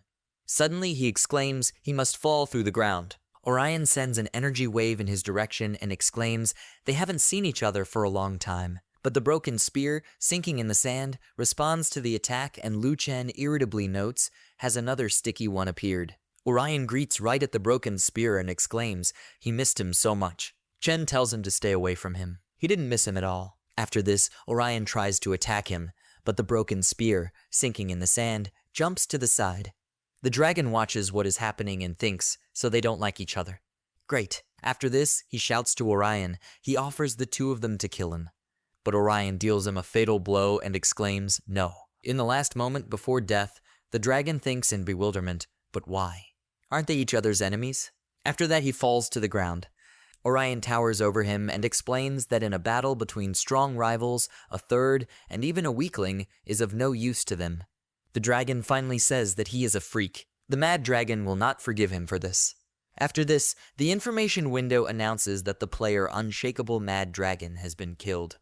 Orion looks at him with contempt and thinks, who is this unshakable crazy dragon? And how dare he threaten him? After that, he turns to the broken spear and notes, well, the bug is over, it's time for him to get back to fighting. Lu Chen immediately exclaims, who would want to fight him? He's so disgusting. Orion pays no attention to these words and exclaims he has reached level 15. He then charges straight towards the broken spear and asks if he must have gotten stronger. But Chen again asks with irritation, does this freak even hear him? Then the broken spear, sinking in the sand, dodges the attack, and Lu Chen wonders if his speed has increased. Victory is not far away. The next moment, the broken spear rushes straight towards Orion, and he exclaims in bewilderment, what? A broken spear hits him and takes away 128 health points. After that, he swings again and strikes him again. With this blow, he already takes away 396 health points. Orion exclaims in bewilderment how fast he is. Then a broken spear, sinking in the sand, kicks and takes away 18 health points. Orion flies into a tree and exclaims, why? All the free points went into dexterity, so why doesn't it still work? Suddenly a broken spear approaches him, and he exclaims in fear, things are bad. He is very scared. A broken spear, sinking in the sand, rushes past, striking. This blow takes away 618 health points from Orion. He then stops in front of him. The tree breaks in half, and the information window announces that the player Orion has been killed. Lu Chen notes that it was a piece of cake. But the next moment, Orion appears again behind the broken spear, and the information window reveals that the player Orion has been resurrected. A broken spear, sinking in the forest, turns around and Chen thinks in bewilderment he was resurrected too quickly. Does he want to continue the fight? Orion notes that he killed him very quickly the second time. This is incredible. But then he points his hand at him and shouts that he must answer for this. Is his name at the end of the Hall of Fame list? Chen wonders with concern, has he been found out? Then he asks loudly, what is it? By killing him again, will he go to jail for glory? But Orion suddenly shouts that he caused him an illusion when he returned from the attack with lightning speed, stepping back, and then returning to his original position. Only a candle shadow can do this. Lu Chen shouts back that he is not a candle shadow. Besides, his name is not even in the Hall of Fame now. Hearing this, Orion exclaims, impossible. No, this can't be. He won't lose to some player of the same level with lower equipment than him. A broken spear sinking in the sand squints, and Lu Chen wonders, is this impossible? He then remembers what happened backstage at Jiang Wushuang Arena. He sat on the thresholds and heard the knight ask the dark-haired guy who he thought would remain in the finals. The guy immediately exclaims, of course, with Eternal Day. He's a Hall of Famer. He has a high level, a full set of artifacts, and he is the only one who owns the powerful Crimson Balrog weapon. But the knight does not agree. Lu Chen is just a kid who came from another game. He has a low level, and he only has a magic sword in his hands. Even if he was lucky enough to reach the finals, he could not defeat the Candle Shadow. Chen hears this and asks with a frown he can't win. After a while, he raises the magic sword up, and the presenter congratulates Lu Chen on his victory over the battle god Shadow Candle. Chen exclaims that nothing is impossible. Orion asks in bewilderment, what? Then Lu Chen also asks, does the player's level decide everything? Orion again asks in bewilderment, what? But he immediately shouts that leveling up by killing monsters is not everything. He reaches a high level just to become invincible, and his true enemies are other players. If he lacks determination with others at his level, then he should give up as soon as possible. Orion hears this and screams, from which he got the idea that he has no resolve to fight. Chen reasons what's wrong. When someone lost to an opponent whose artifacts and level were lower, and then used the excuse that the opponent was simply a member of the Hall of Fame. But when he realized that this was not so, he became very angry. Orion immediately shouts that this is a lie. After this, the broken spear, sinking in the sand, leaves and bids him farewell with a gesture. Orion shouts after him that he must stop. He must stop now. He lost to him only because he was sick. Lu Chen hears this and notes how stubborn he is. Orion continues to shout that he will not give up, even if he falls through the ground. He will definitely defeat him, even if he is not the god of battle Candle Shadow. The broken spear, thin in the sand, continues to leave, and Chen tells him that he will look forward to that day, but he better go back and rewatch his video. And he was not feeling well, and there is something wrong with the weapon. Orion immediately repeats 5 times in a row that that battle was simply unsuccessful. Meanwhile, Gunsugu sits at the computer and exclaims that the used helmet has reduced his speed. Okay, since he is here, he will watch that video. Is he right, or is there something wrong with his equipment? The next moment he watches the video in surprise and wonders what it is. The video shows that Orion's health level is less than half. Then Gongsugu immediately understands, but isn't he an idiot? After defeating the monster, he had only a third of his health left, and being weak, he decided to throw himself on the broken spear. Free points have been added to agility, but this is not enough. You won't be able to catch up with your opponent, it's all to no avail. Now he will have to look for more points for defense. The clock shows that it is now 6:40 a.m. Gu puts the phone to his face and exclaims that the more he looks at it, the more it seems to him that he is not human. Then he gets up from the computer and goes to the whiteboard and picks up a marker. Gu concentrates and exclaims that he can't miss anything. After some time, he writes on the board that the broken spear is level 16. Its advantage is speed, probably at a very high level. Combat strength, which is a bonus from free points. The attack defense is in balance. This defense is extremely strong. Orion has reached level 19. He is an undead warrior. Its benefits include enhanced protection and health. Protection lies in the equipment, but this is a small advantage. In the first fight, he lost in 11 minutes. His attack with a spear delays the blow. If it misses, the enemy will deal him a fatal blow. The opponent uses a block and then a counterattack. In the second fight, Orion lost in 11 seconds. When attacking, the enemy hit him in the chest with a long sword, then followed by a kick, and finally decapitated the enemy with a sword. Gu considers what he wrote and thinks about it, and it gives you the best result, but there are still many shortcomings. The monster couldn't kill him even if it found flaws, but a broken spear could. All he can do is defend himself. Therefore, he can only rely on his defense and counterattack tactics, expecting that sooner or later the broken spear will reveal his shortcomings. Thinking about this, he immediately exclaims joyfully, yes, this should work. Then Gunsugu sits down at the computer and joyfully thinks that his broken spear is waiting for defeat. At this time, in the Hanbin residential area, coffins are placed on the ground in even rows. An information box explains that this is the burial site of the Eidolon race. Being in a coffin helps relieve the fatigue of Eidolon warriors. A broken spear, sinking in the sand, comes to the burial site and yawns. Lu Chen says that he is falling apart, he has not slept all night. After this, the broken spear approaches one of the open coffins and climbs inside. Chen notes that he can lie down here for now. At that moment, Orion flies at him from above. He lands and, hitting the coffin, shouts that a broken spear, a drowning man should not even think about escaping. Lu Chen immediately shouts angrily, is he sick?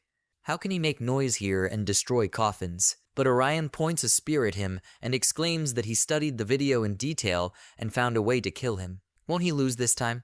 Chen asks in bewilderment, what? He thinks he's studying the video. Does he see right through it? Then the broken spear goes to attack and Lu Chen shouts, then he should try something. Orion also heads towards him and they collide. There is a big explosion. After a moment, the information window announces that the Orion player has been defeated. A broken spear sinking in the sand sits on a gravestone and drinks an elixir. Orion lies on the ground next to him. Lu Chen points out that he actually found the right way to defend and counterattack, but he still lost. The next moment, the information window announces that the player Orion has been resurrected. He gets up and laughingly exclaims that this time he was able to hold out for a full 18 minutes. Then he turns to the broken spear and exclaims, now he must come here. They begin the battle, and the information window begins to announce, the Orion player has been defeated. Player Orion is resurrected. He insists and shouts that they must fight again. Then the information window again announces that the player Orion has been defeated. Orion player level up to level 17. Player Orion is resurrected. He doesn't let up and continues to shout again that he is ready to fight some more. The information window also notifies that the Orion player has been defeated. Player Orion is resurrected. He continues to scream, more, more. A broken spear sinking in the sand breaks his weapon, and Lu Chen asks in bewilderment what's wrong with him. Orion descends to the 15th level and tries to answer something. But suddenly a broken spear, sinking in the sand, grabs him by the throat and Chen screams for him to wake up. He is not his free sparring partner. How much is he willing to pay him? Orion hears this and looks back in bewilderment.